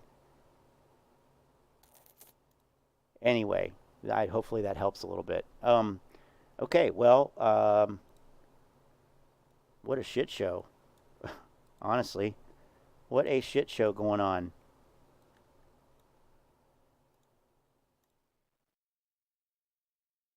Lou just dropped end of AMC. Well, maybe that's an adequate video to end on, right? Or fitting. Not a problem, my friend Shiloh. Not a problem. Hopefully that gave you something. Well, I guess I'll have to search for it. Dang it. Is it Lou versus Wall Street, or is it Lou Illusional, or what the hell? Illusional damage. Lucifer.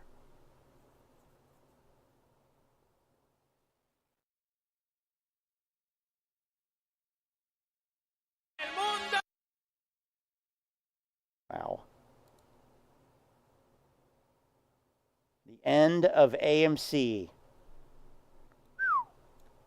All right. The end of AMC. We may have to speed this up. What's going on? I see a little motherfucker. All right, listen, you motherfuckers. All right.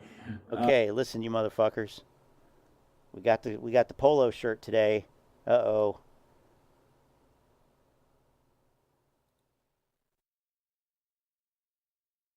All right. I got to feed my cat, so I'm going to let this play. I'll be back in a moment. Wasn't around early part of today. Had to take care of some shit.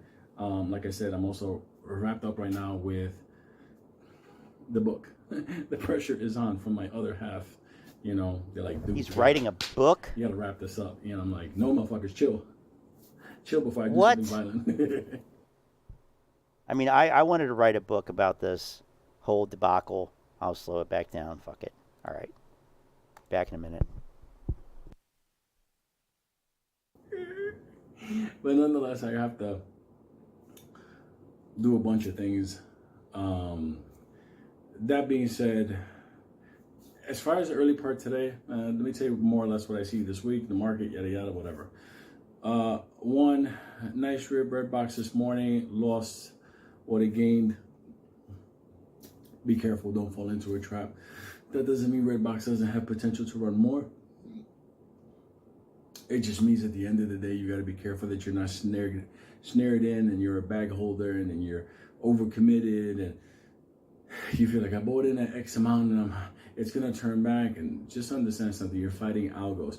So be very careful, because in this market, there's no free lunch. Everything is a fucking bloodbath in order to obviously gain. Like I said, it's not that the numbers are out there to support it, but remember, you got algos and incoming buy orders, and that's what they love on that side.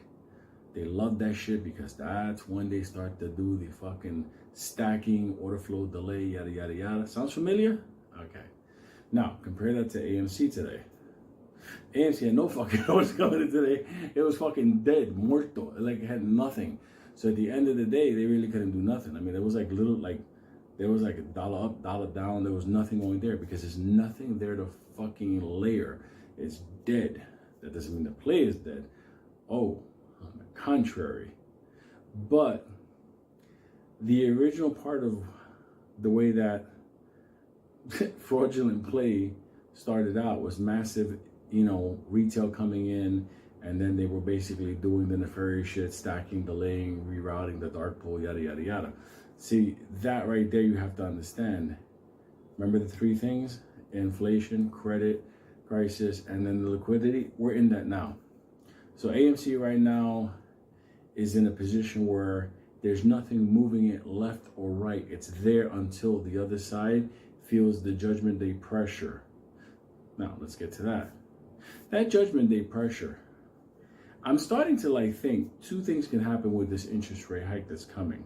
And everybody keeps talking about, you know, Powell's probably gonna do, you know, 75 basis point or, you know, full point. But I never heard so much hype going into an interest rate hike. Let me explain something to you. We're already in inflation runaway / hyperinflation. We're already there. Technically speaking, even if you were to take it to 10% interest right now and hold it for a couple of years, only then will we work our way out of this shit. So I'm like, what's the deal with this? Now, you go 75 or a point, you'll cause market catastrophe. I'm thinking it's gonna go two ways. Either they want to kill the fucking overvalued economy and they turn around and they raise the rate, and you're gonna have margin calls probably this week. This time, there's no escaping margin call. Not with that. Or, and this is a very slim one, they'll turn around and they won't do a fucking thing, causing a rally, causing a lot of happiness in the market, and then that'll last for about 2 months, and then that's when my prediction as far as the August time frame, the chicken apocalypse. So if they raise that rate is going to trigger margin calls, because you have to think about if you go to see like the numbers in my head, how it's stacked and what people owe, and the fact that there's no money, and it's just this is the breaking point. We're already in it. This is it.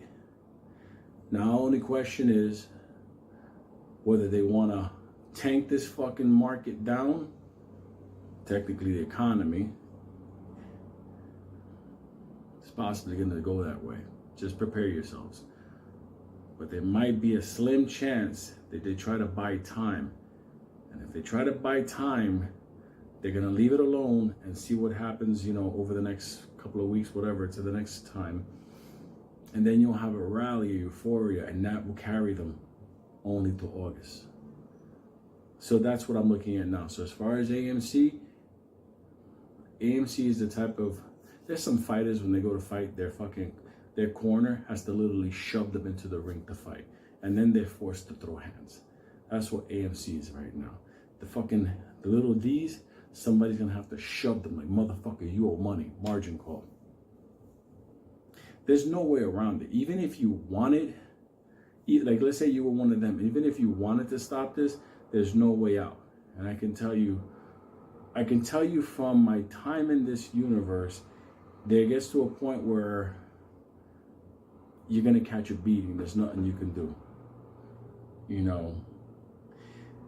It's funny, today I watched the Top Gun movie. We streamed it, big stream, like movie setting. And, it's interesting watching that movie. Obviously, I saw it when I was a kid, and I'm seeing it now.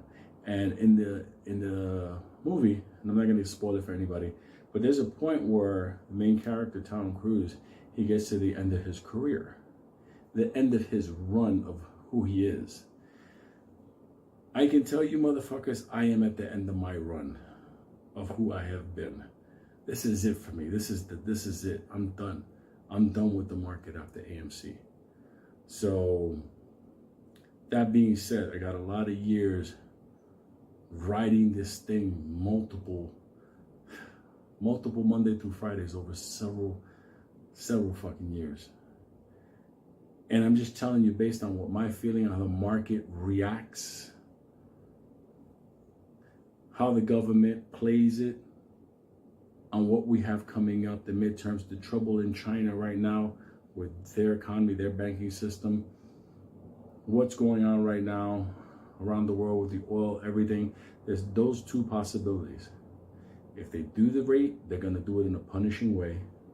It's going to force margin calls probably within the next couple of days, probably into early next week. This motherfucker will, that's it. They'll start chopping heads off. That's when you'll see the AMC finale. Are they GameStop, AMC, or both? Or they understand what they're holding on to is a nuclear bomb, and they hold it off for a little bit longer to get it into the summer, being somewhat calm, even though all the factors are going to be there, killing everything, the runaway inflation, fuel, everything. And then come August, the entire world economy will melt. So there's not much hug and fun and laughter in that. I just gave you the whole kind of synopsis. Rdbx, still worth a lot of money. Be careful you don't get caught. Remember, they're hungry for money and they got the technology to trap you motherfuckers. Play it safely. Be wise. You've learned from AMC. Secondly, AMC is waiting for somebody to shove the little D's into the center of the ring to catch a beating. That is that rate hike that's coming now. That rate hike is going to be ungodly punishing. Like, it's going to be havoc. If they don't do that, listen to me. If they don't do that, They're going to buy time with a little rally, a little euphoria. You can make money on some other little plays, but they're going to buy time to the August time frame, and then everything starts to melt. That you can't stop the fuel prices. You can't stop what's going around the world, the loss of confidence. Too many people are rushing into digital currencies. Central banks mad dashing to go to that. It's causing the dollar, people to run to the dollar. That being said, it's causing a lot of problems globally because people are running towards the dollar. That makes the dollar more expensive, and that makes our economy harder to do business overseas. I don't want to get into the whole thing. I kind of laid it out. Interest rate goes up. It's Armageddon now on the other side. And here we go. Interest rates, they don't do it. We have a little bit of time. It's okay, money can be made. The economy's going to get fucking crazier.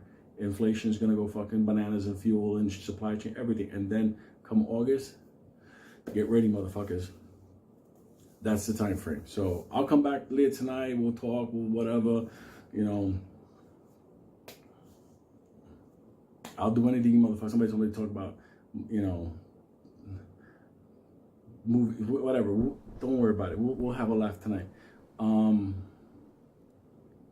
This is it, motherfuckers. Welcome to history, because you're a part of it now. So, giant love. Jesus Christ. How many times has he put out this video?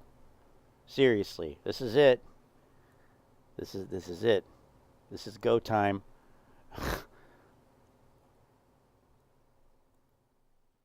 I mean, I was trying to listen and pay attention, but I really didn't get much out of that. So you're part of history. You are part of history. And that video, I mean, he's got that script in a file folder for, you know, when he needs it. Pulls it out. Seriously, I've heard that video at least twice. All right. So I said that's the last, but then Lynn sent this one here. So, not the Ape Father Live. We don't need that. Nobody needs that. So, let's do the John Wick sniping.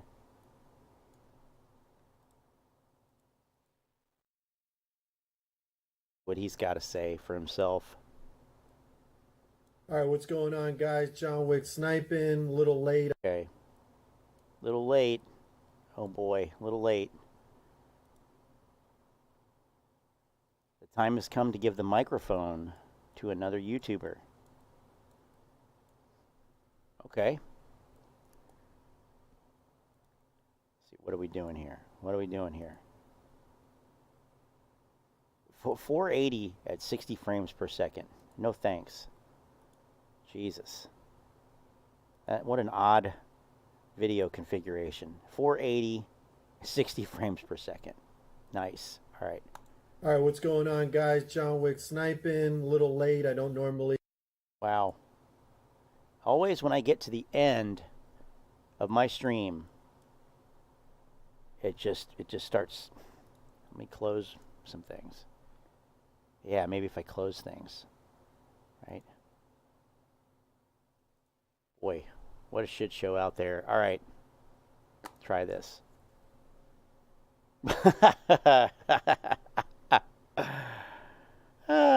When high-speed internet? Just wondering.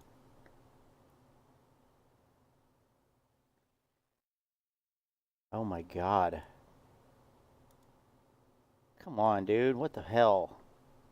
Every damn time. End of the stream. Always. Maybe I need to be, maybe at 360 at 60 frames per second. What? Fuck a 60 frame per second video. Seriously, by the way. I will never do that. Mainly because my setup is, you know, I'm not making all this YouTube money. All that YouTube money. Yeah, I need a T1 line. No, I need a T3 line. Come on. No, I'm on a T1 line. No, I'm not. I'm not. I have broadband internet. What's going on, guys? John Wick sniping, a little late. Jesus Christ, come on. It'll be faster for me to download this video and play it on VLC. Jesus Christ. Oh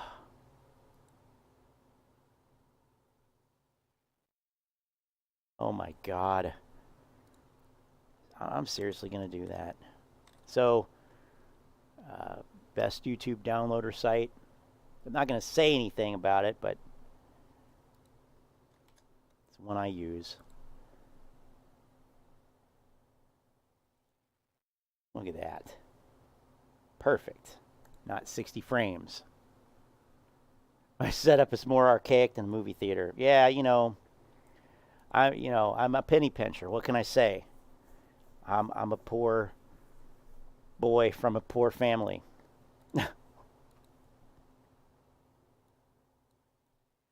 Not really. I just wanted to quote Freddie Mercury.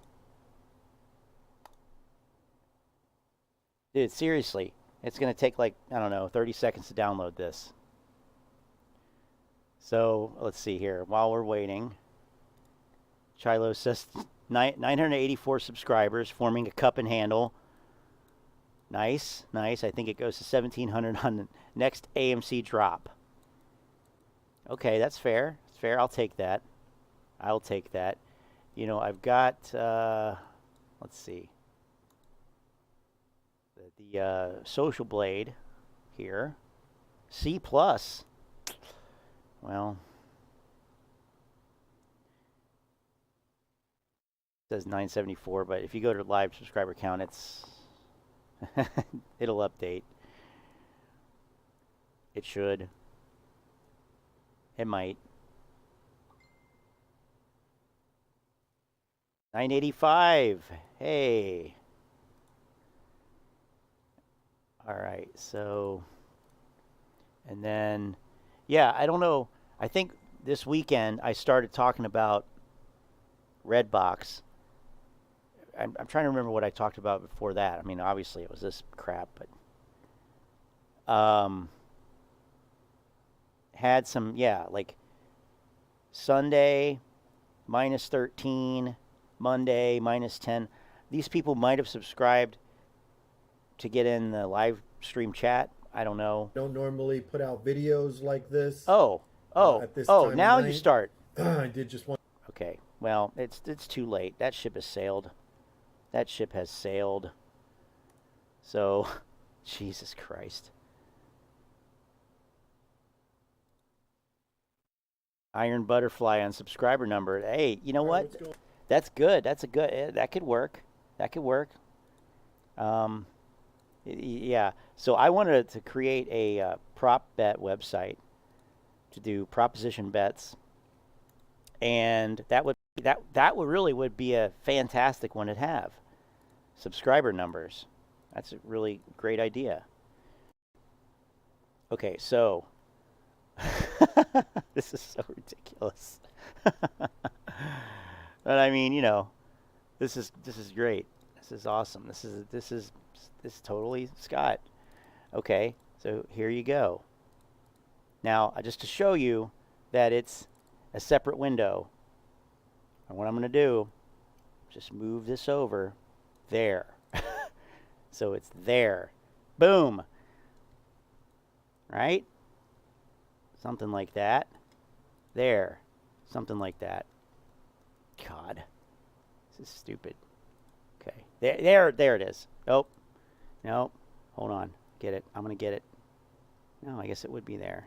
Well, anyway, whatever. Fuck it. All right, YouTube. What's going on, guys? John Wick sniping. A little late. I don't normally put out videos like this at this time of night. I did just want to come on here real quick. I got a lot of new people coming into the channel. They obviously have been following me and listening to some prior videos where I've been talking about Rdbx, so on and so forth. So I just wanted to come out and say a couple things.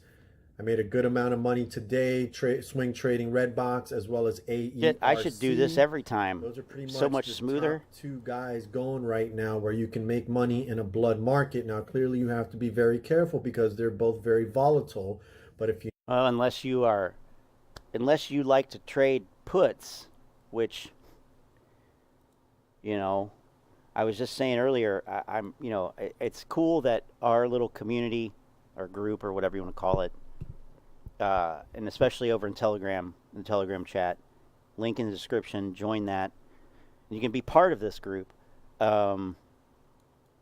It's not made up of a bunch of perma bulls. In other words, we're responsive to the market, and just we could try to make money no matter what's happening and not stick to a bias. I think I said it, we're a little bit, I like to think that we're a little bit more sophisticated than these other, channels. I guess that's my opinion, but yeah, you can make, I know I made money in the NASDAQ. Antoinette made all kinds of money today, trading all kinds of stuff, puts. So, yeah. What you're doing, and you're reading what's going on with the short interest and the cost to borrow and the amount of shares that are available and so on and so forth, you can kind of gauge where you can get in and get out. Now, with Rdbx, I was swing trading about 50% of my holdings, but keeping 50% just in case they decide to just let it go. Same thing with AERC.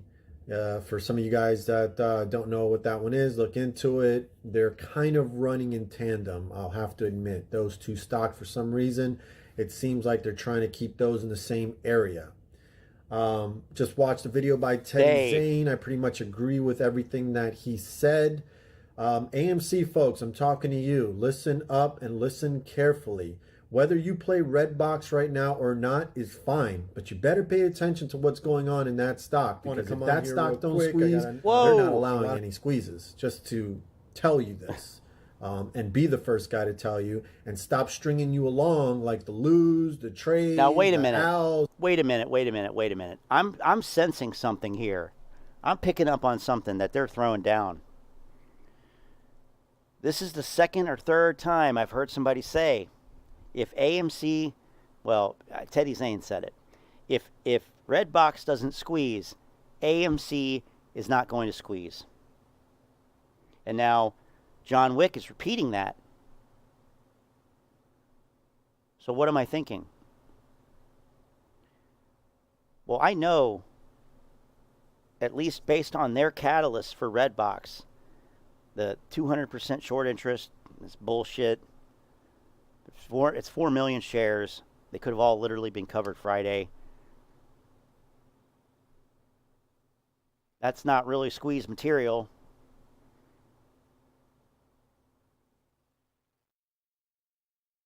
What am I trying to say?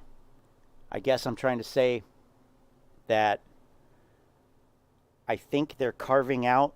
It sounds like at least these two guys are. Now, fuck short the VIX. I mean, he's in it for the fucking long haul. He loves this grift. Lou, maybe not. I don't know. But they're saying that if Rdbx doesn't squeeze, which I don't think it will, based on what we've looked at, you have a momentum play, you have a FOMO play. It's already starting to come down. We'll see what happens. But, 4 million short interest and there's no more shares to borrow. Great. 4 million buys is not going to shoot it up to $600, Teddy. If Rdbx doesn't squeeze, AMC is not going to squeeze. These guys are out. They're fucking done talking about AMC. They're probably fucking sick of it. They probably know that it's bullshit at this point. Come on. Seriously. Well, that's what it sounds like to me. Let's see here. Once everybody puts their money in Rdbx and AERC, AMC may pump a bit due to less overhead supply. Maybe. I don't know. Maybe. But don't forget there's all kinds of institutional shares that are held, and there's plenty of selling. I wouldn't really make that assumption personally. It'll probably pump a bit anyway, but I don't think people are getting out of AMC to do it at these low levels. Is anybody getting out of AMC at $11? You know, if they're average at $40, $50, $60, I mean, maybe, but it's like, that's like double dumb. Like, you're already underwater in one, so you're going to go over to another risky momentum play.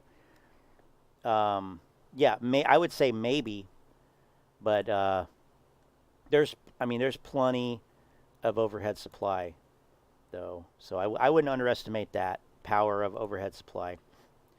Tony D pointed out this is retail longs fighting retail shorts. In Rdbx, you mean?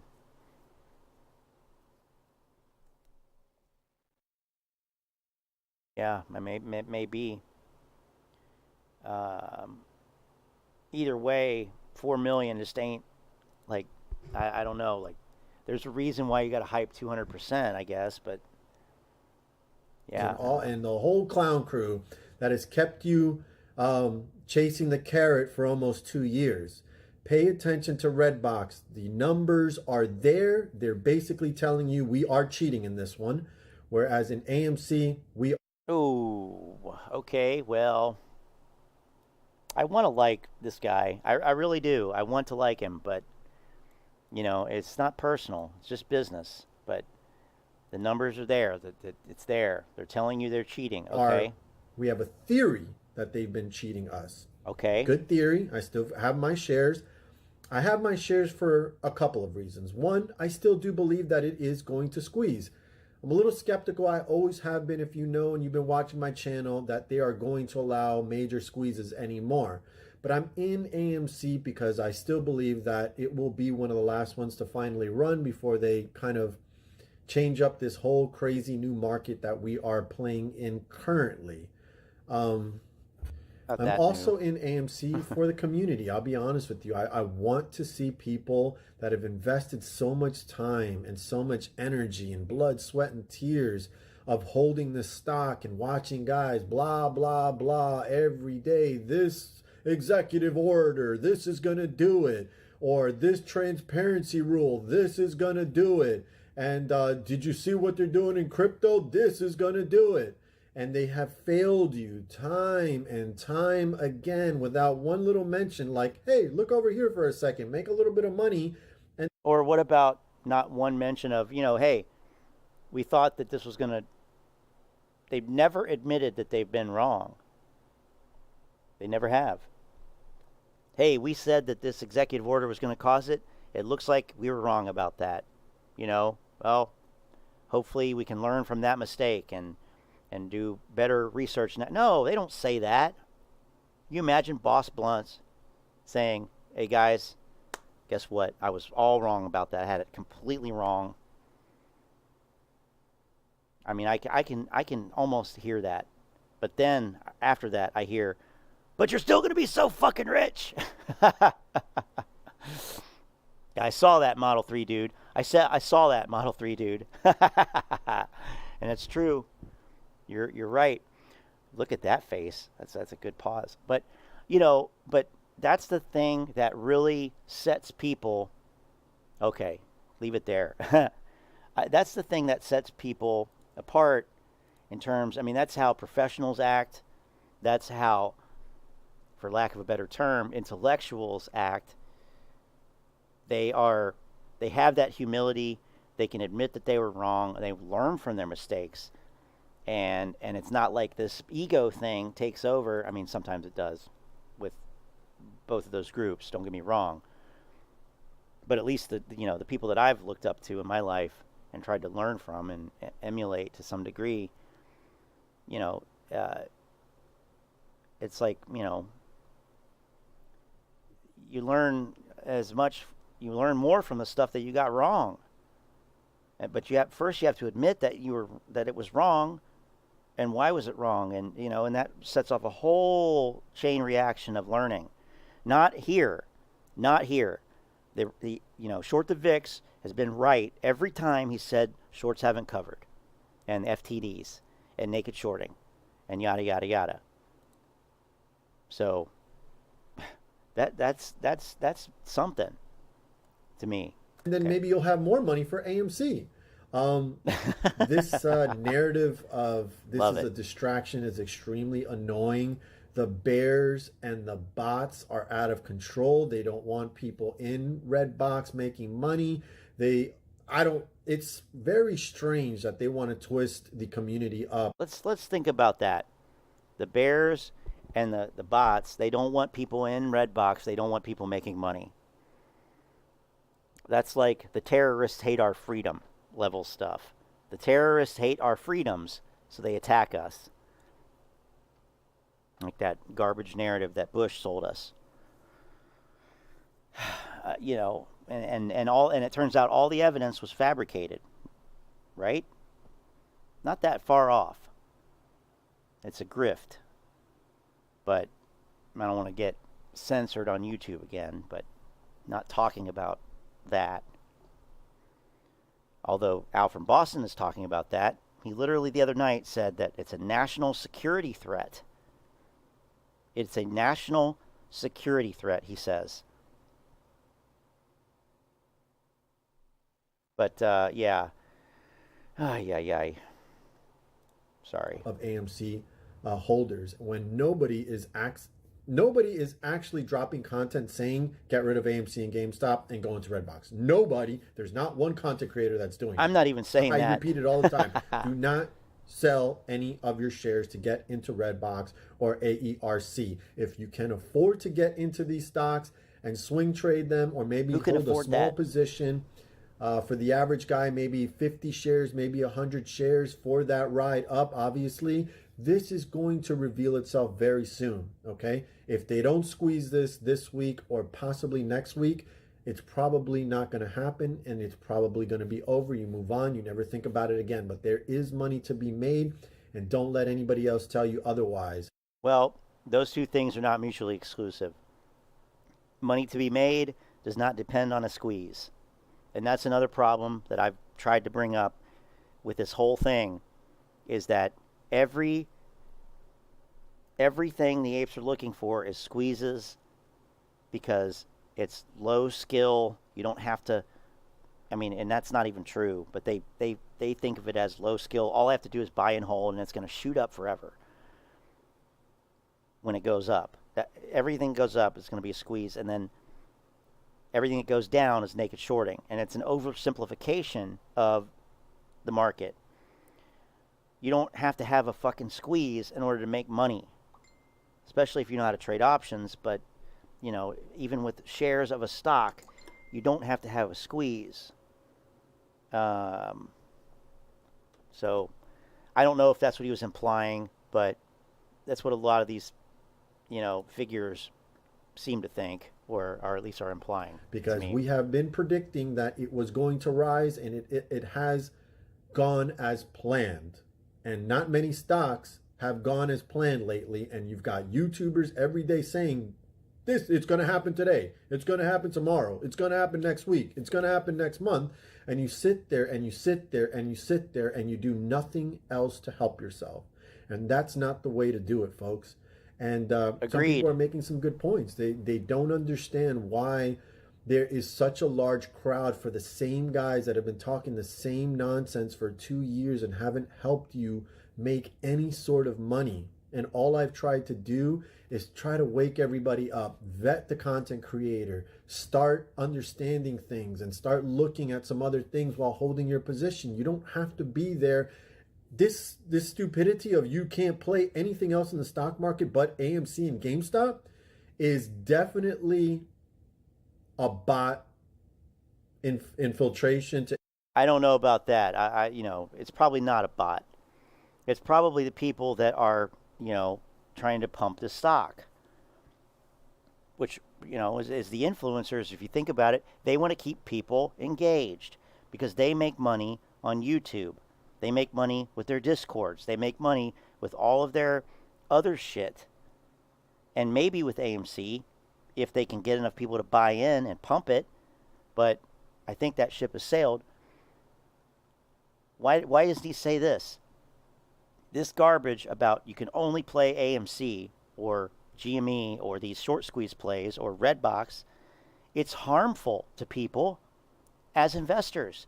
It does not it doesn't do anything to increase your skills, increase your knowledge, and increase your trading capacity. It doesn't do anything for that. And we were talking about this in Telegram earlier this afternoon. The fact that most people, if they're doing something or if they're around something, whether it's a job or a hobby or a sport, simply by osmosis of being there next to it, even if they're not really trying really hard, but they're kind of paying attention to it and whatever, most people will pick up something from it just from repetition, just from being around it for so long. And a lot of people actually learn that way. It's how they learn. You know, they're around it. They engage themselves with it. They soak it up. And the next thing they know, they're doing it, and then they become really good at it, and that's how you get better. But the apes have actually gotten less intelligent. They know less about the market. They think they know more, but they know less because they've been misled for over a year. It's crazy. I've never been around a group. Well, that's not true. There is one group that Model 3 dude has mentioned here that were very similar. Oh, it's it's covered up by the thing. Yeah, there we go. Who insist on their version of reality to the point of delusion. And that's really what it is. It's an insistence of reality, or some alternate reality, to the point of delusion. Like, I'm sorry, there are facts. Some things are right, some things are wrong. There's no other version of it.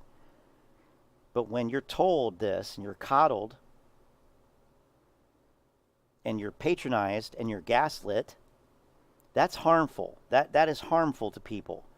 And that's the thing that I recognized way back when, last year, almost a year ago. And it caused me to do this because it's just not right. And like Al from Boston is like the creme de la creme of that. He is dangerous. He cannot continue to put out that level of propaganda. It blows my mind. It absolutely blows my mind. I thought it was bad last year. We thought Trey was bad. And then you got some asshole running around now, literally saying that this is a national security issue.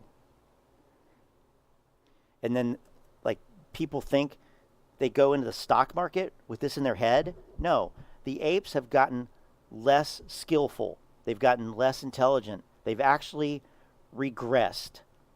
If they had any skills at all before, they did not undergo osmosis. They didn't soak it up. It's like they got engaged with the wrong crowd. And they didn't know it because they didn't know what they didn't know. So on that hand, you really, there is a certain amount of sympathy that I do have for people who are misled. They don't know that they're misled. It's unfortunate, and it's going to happen. But so many people, that's the thing that really, really boggles my mind, that so many people have bought into this and continue to support these creators. It really is unbelievable. Influence you, I don't know. I really don't know what it is. I don't know how a normal person could get upset at somebody making money somewhere else, especially if they're still holding the so-called main meme stock companies.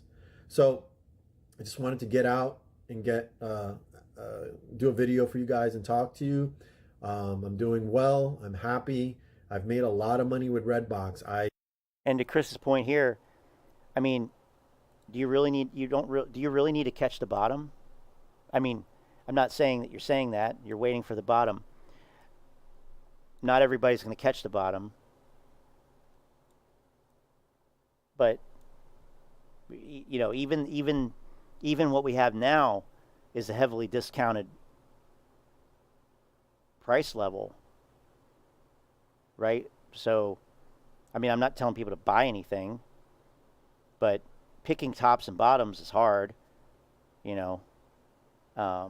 Yeah, I mean, I don't disagree that it's going lower, but you know, I think it will probably go lower. How much lower? Who knows? That's what I'm saying. We don't know. I don't know. You know, tell me the magic formula if you have it. How do we know? But, you know, but it's like trying to get the top. You know, if you buy now and it goes lower and you buy more, well, you know, I mean, now you have more. You know, I don't know, but you know, the point is, it looks like, you know, people are sitting. But I mean, you know, obviously, he's not talking about you, or people who are waiting for, you know, what they for their opportunities. The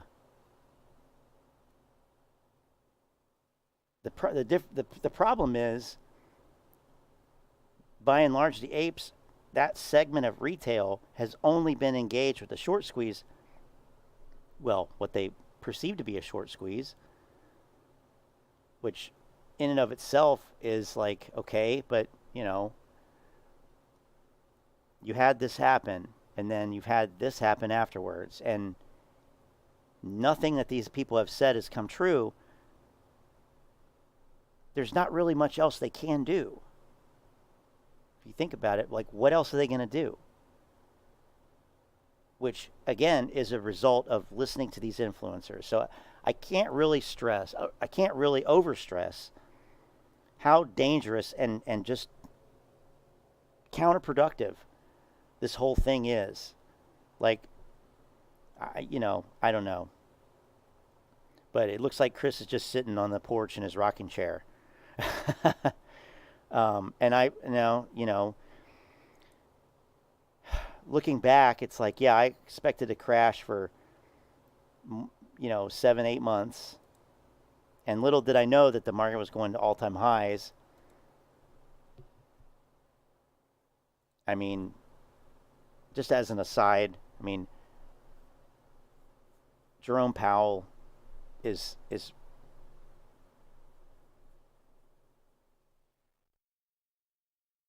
I don't even know what to say. I mean, it's just like, what a failure. But I guess every Fed president kind of has been a failure to some degree or another. Volcker, maybe not, but it's just so obvious looking back. That's all I'm trying to say, is that, yeah, we knew last year this shit was unsustainably ridiculous. And we started seeing signs of it, and the fucking market went higher, so that the goddamn elite and the oligarchs could get out at the top. God damn it. And retail's holding the bag, as always. All right, I'm going to let it play. Looked at my purchase orders. I was in Rdbx trading it since May 5th. Well, good for you. Talking about it somewhere in the middle of May. Or a little bit after the middle of May. So I am an OG Rdbx believer, and I've only been making money, and I've only been trying to recoup some of my losses in AMC, and I have. I'm pretty much green. I have to do some math to find out, but I'm either even or a little green after all of the struggle over a year and a half. And you guys can do it too. Just be careful. Listen to the right people, support the right content creators. I've pointed you guys in certain directions of certain people that offer good information. It's not about me. I'm not really trying to make it about me. I would love my channel to grow. I always have loved that because I want to be able to reach people. Because the guys that have been doing it, they have failed you. They have tell you that. I'm sorry that they're your favorite and you love them, but they're costing you money while they get a guaranteed check from YouTube. So keep that in mind, guys, and start looking around. Oops. Sorry that they're your favorite. Okay. I want to be able to reach people because the guys that have been doing it, they have failed you. They have failed you. I'm sorry to tell you that. I'm sorry that they're your favorite and you love them, but they're costing you money while they get a guaranteed check from YouTube. So keep that in mind, guys, and start looking around. Start giving your attention to somebody else that can possibly help you recoup some money if you're down. But I'll leave you guys with that. Tomorrow's another big day. I'll see you tomorrow morning. John Wick Sniping is out. Make your money, folks. All right. So, you know, all things considered, you know, he's not wrong about a lot of that, for sure. I mean, the AMC influencers have failed their community. No question about that. I mean, really the thing to do is to learn the things that make people able to make money in the stock market. I mean, we're heading into a period where, you know, there's a lot of opportunity. There's always opportunity. But instead of trying to find somebody who's going to tell you to do that, to buy this, buy this, buy that, buy this here, buy this here, I've always been interested in trying to find the concepts. I mean, I want to be able to do it myself. I don't want to rely on somebody else to tell me what to do. Oh, I just bought this. You should buy this. Well, by the time you react to that alert, it's too late. That's reactive, and that never works. I would never suggest people do that. These trading alerts, you know, tweets and shit like that, or Discord alerts and stuff, it's not worth it. That's the wrong approach, in my opinion. It's learning how to spot those things, how to enter, all that stuff. I mean, it depends on what your time horizon is and all that. I don't know what that has to do with passing the microphone. I guess he's saying, oh, I think that, okay, maybe the time has come to give the microphone to another YouTuber. Maybe meaning like give your attention to another YouTuber, maybe. Maybe that's what he means. Like it's, or maybe he's just saying generally like it's time to deplatform these AMC influencers because they suck. And that's literally what I've been saying for almost a year. I mean, pretty damn close to a year.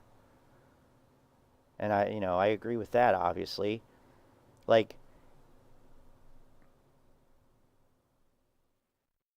yeah, I just don't know. I just don't know why people are so attached. I mean, it's clearly, it's because there's so much emotion that was put into it from the beginning.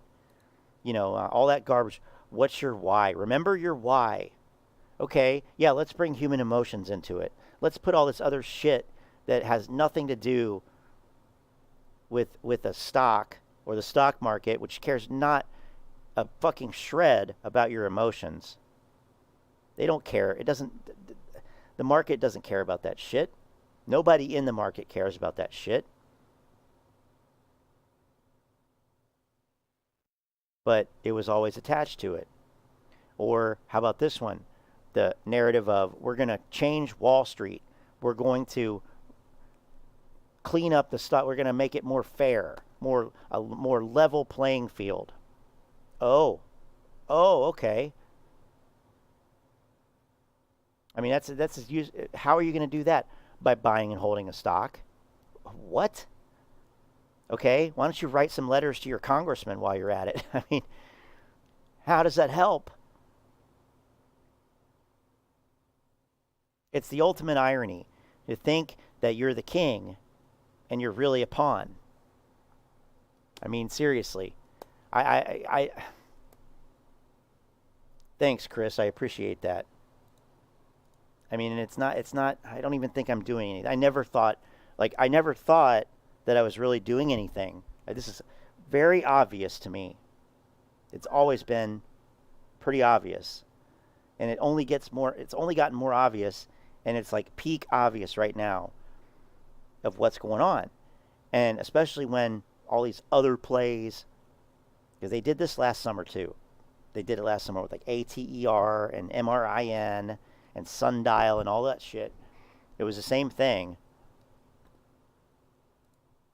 But I mean, it was, you know, it's always been really obvious, and I don't feel like this is really that, should be really that special, or why, you know, now there are more people saying this. There didn't used to be that as many, or very few. You know, and I'm not really doing anything. I mean, you know, I'm 39 years old. I have a bachelor's degree. So I'm a little bit older, I guess, than a lot of these guys, and short the VIX and all those, Trey, and those guys are all in their early 20s. So that's something, I guess, you know, a few more years of experience. And I don't know who's educated or not. I mean, it sure seems to me like a lot of these motherfuckers have no education of any kind. Like whether that's school or being, you know, in some kind of skilled trade or something that they do really well, or like have done anything with their life. Seems like it's not there. And you know, to me, what does a 23, you know, what does a 23-year-old kid have to offer? I don't know. You know, I mean, we see the level of shit that they put out. So I'm just trying to come at it from a common sense, like, you know, critical but evidence-based approach. I mean, that really shouldn't be that scarce in this, but it seems to be. But, you know, it seems like Teddy and that Teddy Zane, you know, branch of this whole thing, if Redbox doesn't squeeze, AMC's not going to squeeze. That's a very convenient way for them to get out. And for all we know, Teddy Zane does not think that Redbox is going to squeeze, although it sure seems like he does think it will.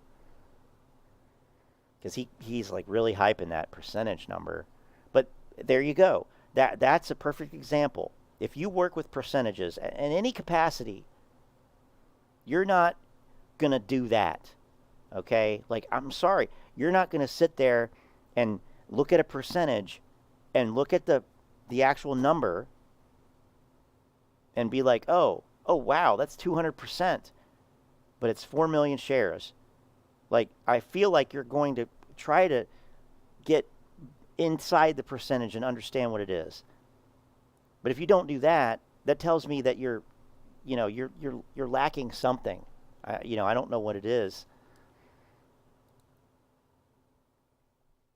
But, you know, and there are other components to the YouTube, like popularity and ego and narcissism, that play into it. You know, so you have plenty of people on YouTube who don't really have anything to offer, that are highly popular, and then you have other people who are like really great that aren't popular at all. And I'm not even talking about myself. I mean, I'm not. Let's see. Lynn is. We watched that video, Lynn. Didn't we? Or is this? Oh, that's the link to Astro's channel, right? We watched that video, though. That's the Al from Boston video. So, but that is the tweet. So, here, let's do this real quick. Is it this one? No, where is it?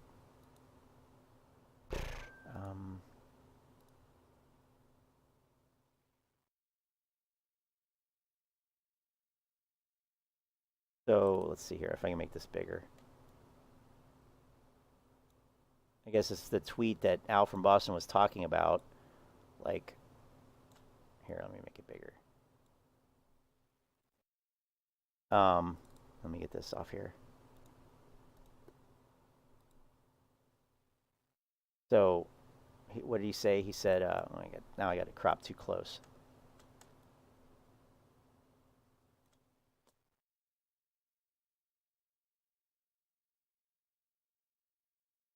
Mike told you so. Michael J. Burry confirms my theory from a year ago in his latest tweet.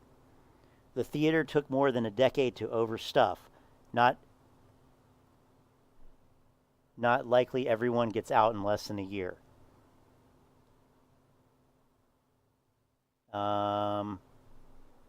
So we're going to assume that he's talking about AMC there, I guess, right? Come on.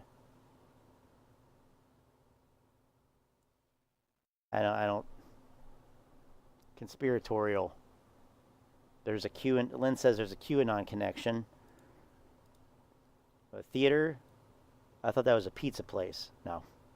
There's a QAnon connection. Cassandra, because AKA Cassandra BC is AKA Baked Alaska, early QAnon. Yeah, you lost me there on that. I'll trust you on that, but I think I thought he used Cassandra, the name Cassandra, from the Greek mythology. The let's see, the priestess from Greek mythology, and she was the one that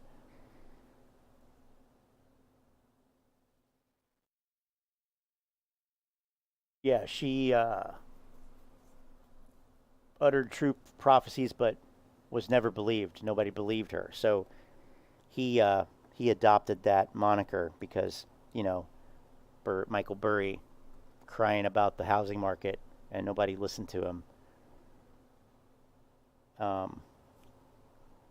But there could be maybe it's more than that, but maybe it's more than that I don't know about. So that's entirely possible. And I don't know much about his politics, and it sounds like a big rabbit hole. And at the end of the day, there's a fine line between morbid curiosity and I just don't care when it comes to this shit. Like, I've filled my head with so much useless shit. Like, there was that phase when I got really not into, but to learn about Scientology, for example, and how fucked up that is. For example,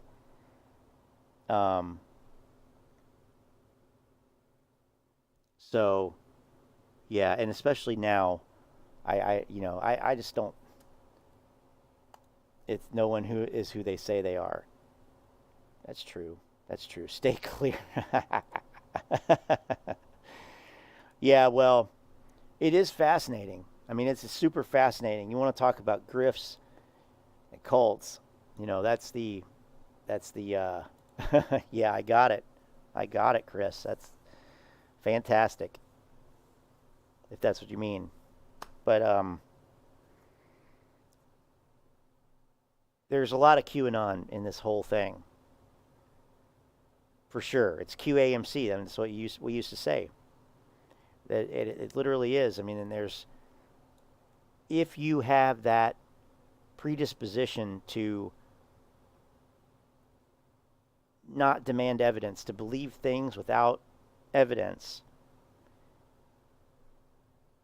Actually, there's evidence, no pun intended. There's evidence that actually is, has a physiological basis in terms of what's it called? Histrionic personality disorder is one of them. Can lead to this. I forget. I got into it last year reading about it. His personality disorders are fascinating too. And there was a research paper or article that talks about, because a friend of mine from college and we would read an article and discuss it every week. Just try to keep, during the pandemic, try to keep ourselves, intellectually stimulated and engaged. And that was one of them, about this research that connects this personality disorder traits to that phenomenon of, basically being a Trump supporter, essentially. That's not what it said, but and you know, it's interesting because it's kind of a new kind of thing. Like, all right, like dementia, you know, makes people forget all kinds of things. So kind of a practical like thing that may be explained by something that, you know, like a mental health condition actually. So it was interesting. And I have a copy of Dianetics, or I have it on my Kindle. I also have KSW on my Kindle. If you, Chris should know what that means. But because I just, yeah, it was really fascinating learning about it.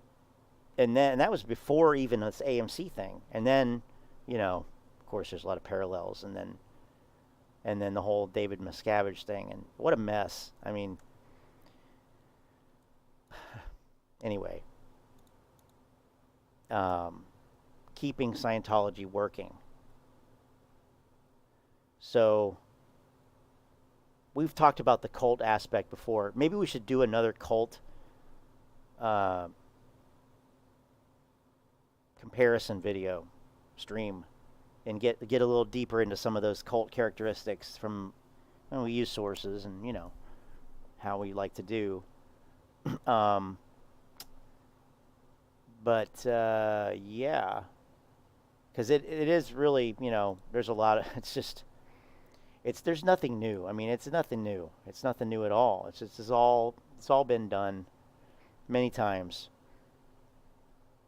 So somebody is $1,500 away from a $30 billion margin call. Really? Okay. I mean, how many? I'm not even gonna say.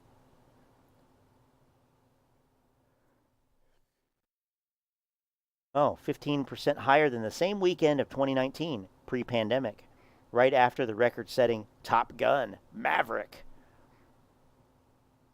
Awesome. When Bitcoin falls to 21,000, hedge fund MicroStrategy gets margin called on a $205 million loan. 205 million? Is that supposed to be a lot? I mean, I understand it's a lot to these people, but, and it is a lot to me, but I mean,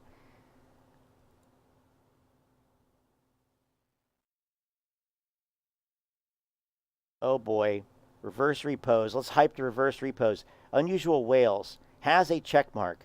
They sell a service. They are clearly biased. That he's such an idiot. I've heard him on space calls. He's a moron. I can hold longer than they can stay solvent. Oh, really? Really? Look, it's the ortex guy. No wonder it's retarded. Short positions are secured against long positions. Long positions drop harshly, and the shorts have to be closed to reduce exposure and stay within margin. What?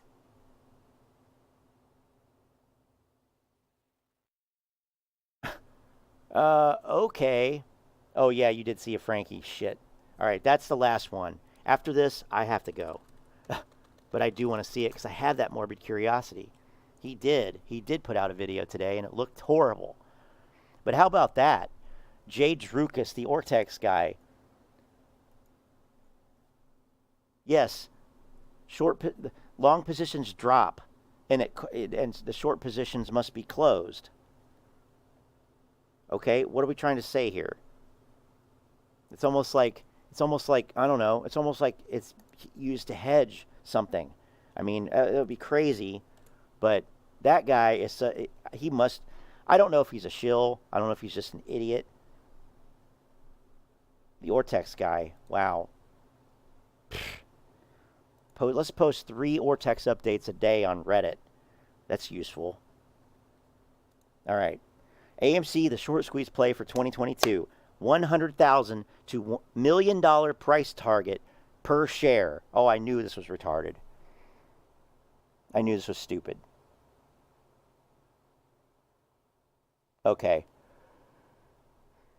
All right, here we go. Last video. and we'll see if it plays. Go. Hey, this is Frank. Let me say I'm not a financial advisor. Anything that I say in this video should be used for entertainment purposes only. Whatever I say in this video is my opinion. It may not necessarily be factual. You know, I can't tell people whether to buy, whether to sell, whether to hold AMC, whether to get in the short squeeze play. Like I said, I'm not a financial advisor. You know, I'm just an AMC shareholder. No financial advisor would advise you to get in a short squeeze play. I don't think. Correct me if I'm wrong on that. You dudes in the chat that are older than me, who probably had dealt with financial advisors, but I can't imagine a financial advisor advising anybody to get anywhere near this thing with a 30-foot pole. Just my opinion. I'm also not a financial advisor, but I mean, yeah, not one that I would hire, and I cannot imagine anybody I know who's wealthy would ever, you know, employ anybody who would recommend that. But hey, you know, all right. Holder, man, I like to stop. Look, I hear all these people out here, man, comparing these new short squeeze plays to AMC, man. I get it. It's good advertising, man, making money. But here's the thing, man. We all know that AMC is the short squeeze play for 2022. We know that this play is going to bring generational wealth, and we know it's going to create new millionaires. It's just that simple. We know that theoretically, AMC as a... How is that simple? How? I don't understand how that's so simple, personally. Short squeeze, as a short squeeze play, it has potential to reach $100,000 a share to $1 million a share during the short squeeze. And if for some reason it don't reach that, then we'll take $20,000, we'll take $30,000 a share. But ain't that's what we supposed to do? Set the goal high, set the bar high, you know, set your limit high. So if for some reason we don't make it, then it'll still be high. You see what I'm saying? So we shoot for high figures during the AMC short squeeze play. We shooting for $100,000 to $1 million a share. If we don't make it, then it is what it is. You see what I'm saying? You know, we know, man. $100,000 to $1 million. Anywhere between 1 and 10. Yes. Pick a number between 1 and 10. Anywhere in there, yeah, that's good. If we set it high, if it doesn't make it, well, it's still high. What? Yeah, you're fucking high. Are you on the strike up? He's on the strike up again. He's all struck up. Short squeeze play. They're going to be doing a whole lot of tricks and a whole lot of stock market manipulation. But how we combat that, man, we just hold. You see what I'm saying? But make no mistake about it. AMC and GME, we going to bring drama. And we ain't worrying about no rug pull. You can take AMC down as low as you want to take it down. Because you know what? We know when this thing pop, it's going to the moon. So we ain't worrying about no rug pull. But see, I'm warning y'all, man, for all y'all that's getting involved, you know, in these other short squeeze plays, man, just make your money, man, but just don't get trapped. You know, it's all on you. You know, hedge funds, man, they desperate. They need liquidity and they need money. So they're going to be trying all kind of tricks to make that money. Look at what they doing with Bitcoin, man, and crypto. They drain it out, man, for some reason. And straight off the back this morning, you can see how they showing AMC, but at the same time, they let, man, Rdbx run. Because, see, Rdbx, they money maker. They got to make money. Like I said, they desperate for liquidity. So all I can say, man, get in and get out, man. Ain't no financial advisor, man, make your money. All I can say is just don't get trapped. You see what I'm saying? But hedge funds and these short sellers, man, they're going to be responsible for destroying a lot of people pension plans and 401k plans by gambling with AMC, you know, and by showing AMC. Because AMC is a volcano just waiting to erupt. And when it do, it's going to be chaotic. You see what I'm saying? Funds making money. So all I can say, man, get in and get out, man. Ain't no financial advisor, man, make your money. All I can say is just don't get trapped. You see what I'm saying? But hedge funds and these short sellers, man, they're going to be responsible for destroying a lot of people pension plans and 401k plans by gambling with AMC, you know, and by showing AMC. The only people that are gambling with AMC are the apes. Okay? Let me be perfectly clear here. This guy is a fucking gambler. That's all he is. He's a gambler. Okay? And he has the nerve. He has the gall. He has the, quite frankly, he has the balls. I mean, he probably is on strike. He's on the strike up. Strike for men. Male enhancement. He sells it. I'm not making this up. He sells the shit. To sit there and say that hedge funds are going to be responsible for destroying pensions because they're gambling with AMC stock? I mean, that is some fucking nerve, honestly. I mean, this guy is, at the very least, he's a fucking narcissist. He's got, you know, several narcissistic qualities. I feel sorry for his wife. I really do. But, I mean, this is just garbage. It's just fucking verbal diarrhea. That's all I can say about this. It's just fucking horrible. How many people's lives are going to be ruined or have been ruined because they have gambled with AMC stock on the advice, not the non-financial advice of non-financial advisor Frank Mohammed and others too, not just him. I mean, that doesn't matter? I guess not. But it's the hedge funds. Yes, the evil hedge funds. The devil himself. Whenever you have devil being used, I run as far away as possible. Because those people are fucking crazy. I don't care what it is. If they're talking about the devil, like, seriously, using it non-ironically, to explain something, or as a nickname, you know, for somebody like a fucking hedge fund or market maker, that's a red flag to me that you're dealing with, you know, an emotional fucking wreck. And that's what this is. I mean, I have to say, this video does not really seem on point to me. It seems like he's off. He's off kilter. I don't know what it is. I'm getting an off-kilter vibe here. I don't know. By gambling with AMC, you know, and by showing AMC. Because AMC is a volcano just waiting to erupt. Yes, it's going to destroy everything in its path. Everyone in its path. That's a great analogy. Great when job. It do, it's going to be chaos. Fuck. You see what I'm saying? You know, so we're going to let hedge funds and short sellers keep shorting AMC until they short themselves into bankruptcy. Well, that's not how it works, especially when the stock keeps going down. So here we probably have another person who doesn't understand short selling. Short it until you're short yourself into bankruptcy, okay? But what about the short target? What if it keeps going down?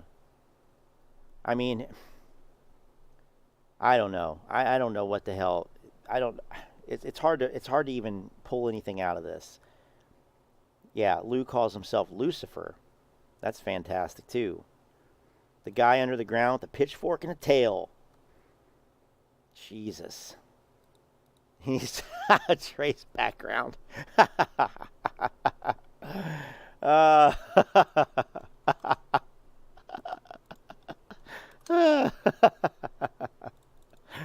Oh, shit. Nice. That's good. And see, look, they know legally now they got close probably to 200 million shares they got to cover legally.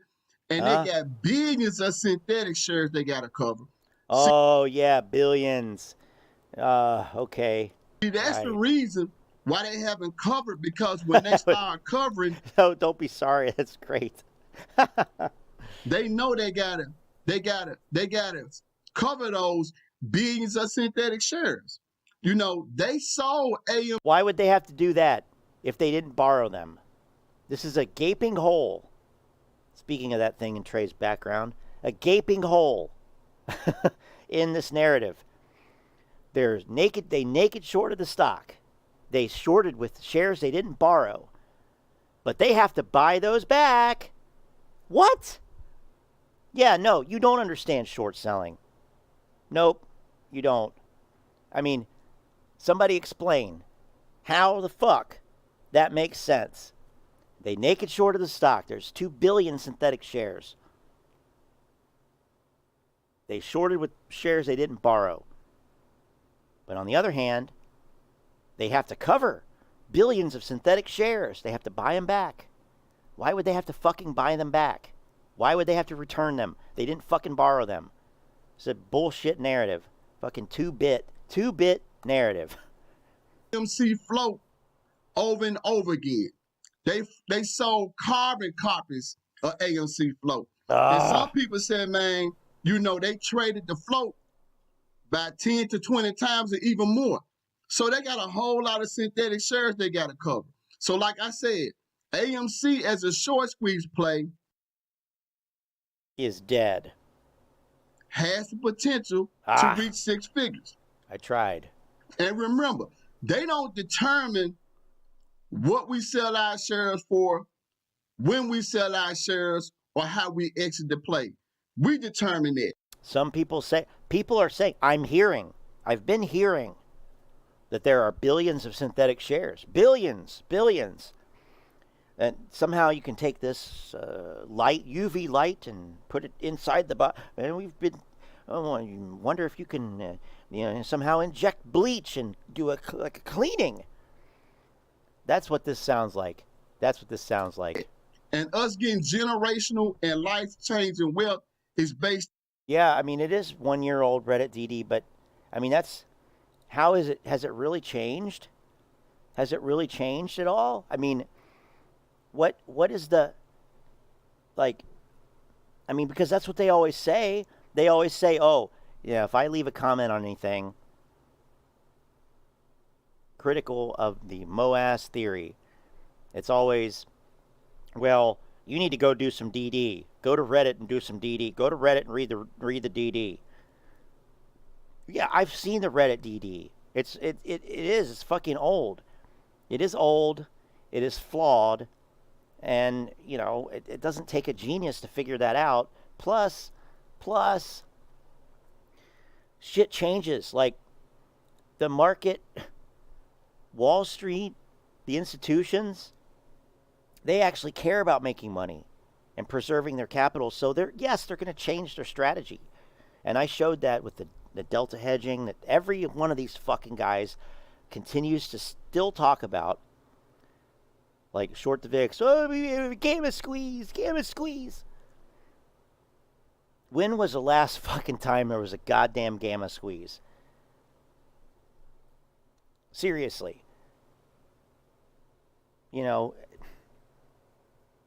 So yeah, I mean, the DD is it's doo-doo is what it is. It's not due diligence. It's fucking doo-doo. It's shit. It's shit DD. It always has been. If you want my honest opinion on it. And it's always been, oh, the DD's done. The DD's done. Yeah? Pile of shit. On how long we hold. And see, they had a lot of fun. They made a lot of money off of taking our money and shorting AMC, but they did it illegally. Now they got to play. That sounds like defamation. When defamation lawsuits? When do these guys get held accountable for making all these goddamn claims with no substance behind them? I mean, I guess because they're talking about institutions, who the fuck knows? But I mean, come on. Illegal activity. They did it illegally. So You've shown the receipts, right? You actually have the evidence. No, of course you don't. Nobody has evidence. They can't show evidence. But they know it's there. Fuck. So remember, man, this short squeeze play, AMC and GME, is worth generational wealth. So remember that, man, when you get ready to hit that sell button. Thank you for taking time out to watch the video. Have a nice day. God, I'm getting a headache. I'm getting a headache. It's called AMC Grifters.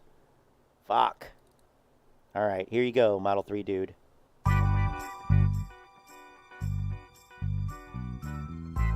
I stand by, you know what? I stand by Al from Boston at the top of this fucking list. I do. I was, you know, I wasn't sure. He belongs right at the fucking top.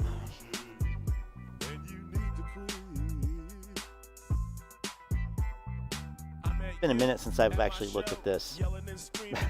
That's pretty good, actually. Poor Frank's on the bottom. I mean, I think this is accurate. I think we did a pretty good job on this. The Kansas 5 as a unit. Jesus Christ. I mean, what a ridiculous thing, huh? Short to VIX is a solid B.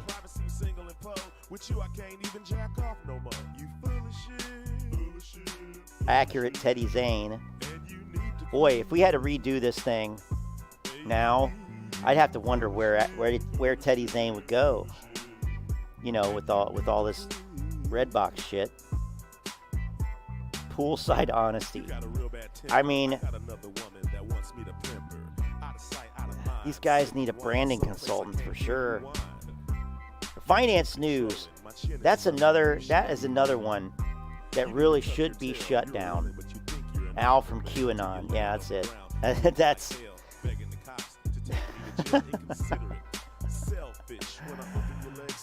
Yep. Finance news has put out so much just garbage. Just literal fucking bullshit.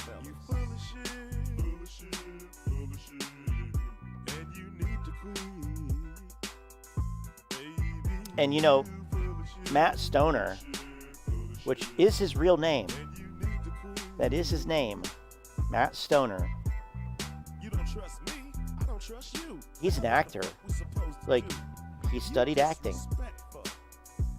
He's got a demo reel. It's on YouTube. And it's terrible. I'm just keeping it real. Just keeping it real. I mean, I know that is a I didn't realize that was there. Forgot about that being there. Forgot about Afro Man being there. That's funny.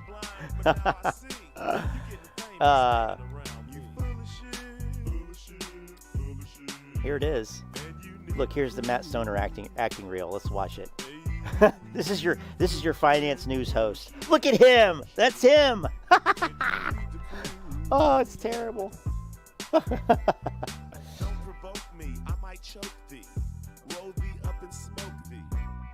You're so annoying.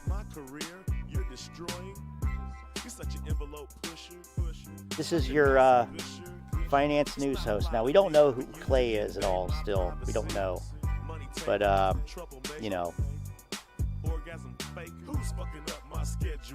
Come on.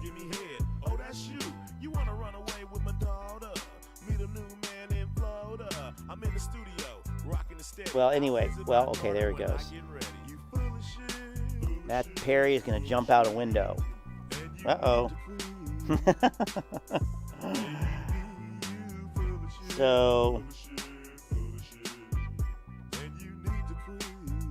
Bitcoin hit that low, I guess. Would you get a YouTube violation if you used a YouTube influencer chart as a thumbnail? Probably not. I did actually. I think I did use it. Let's see. I forget.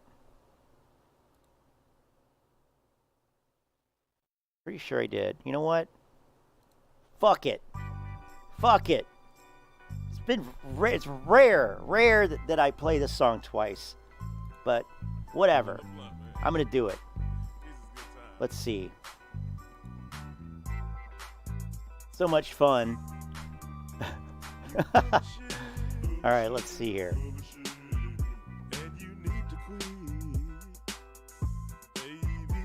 I mean, by the way, too, I mean, Lynn said she liked it.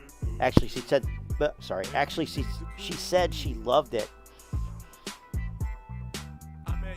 I spent a little bit more time on the thumbnail image for this stream, because the other night I just used a red box. It was very easy. I think I actually might have even done that in Microsoft Paint.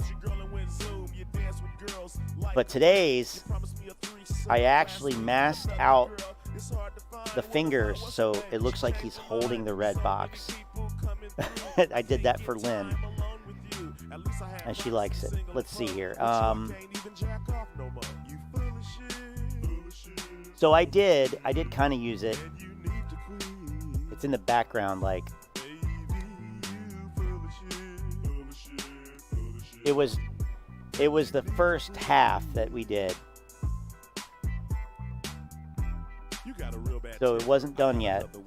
So part 2's thumbnail has this. But I mean, I'll try. I mean, I don't know why they wouldn't. Why it would be a problem.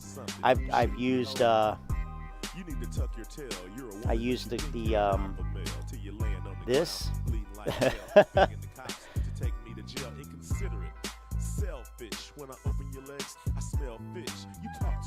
The grid of them. I've used that a few times, different iterations.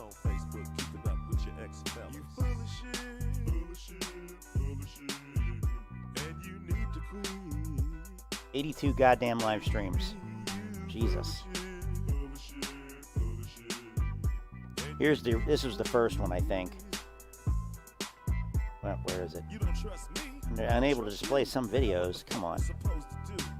Here we go again. All my grifters. That was the first one. I think that was the first time I used this. So yeah, that was.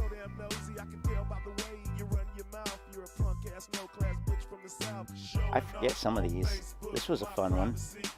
I have to say that the thumbnails are fun. They are fun to make. They are fun to make.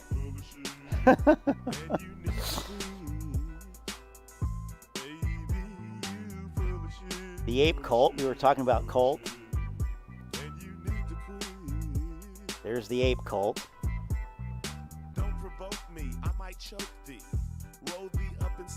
The grifters. That was kind of the first idea of the grid, that grid. Fuck.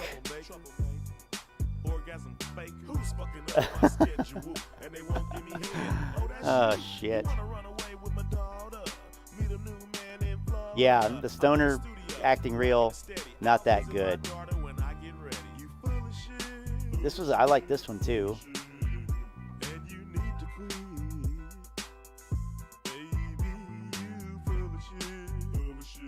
And of course, the Monopoly man with the Santa hat on.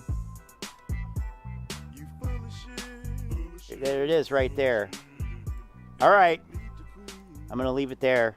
I'll catch you guys Wednesday or so. Have a good one. See you.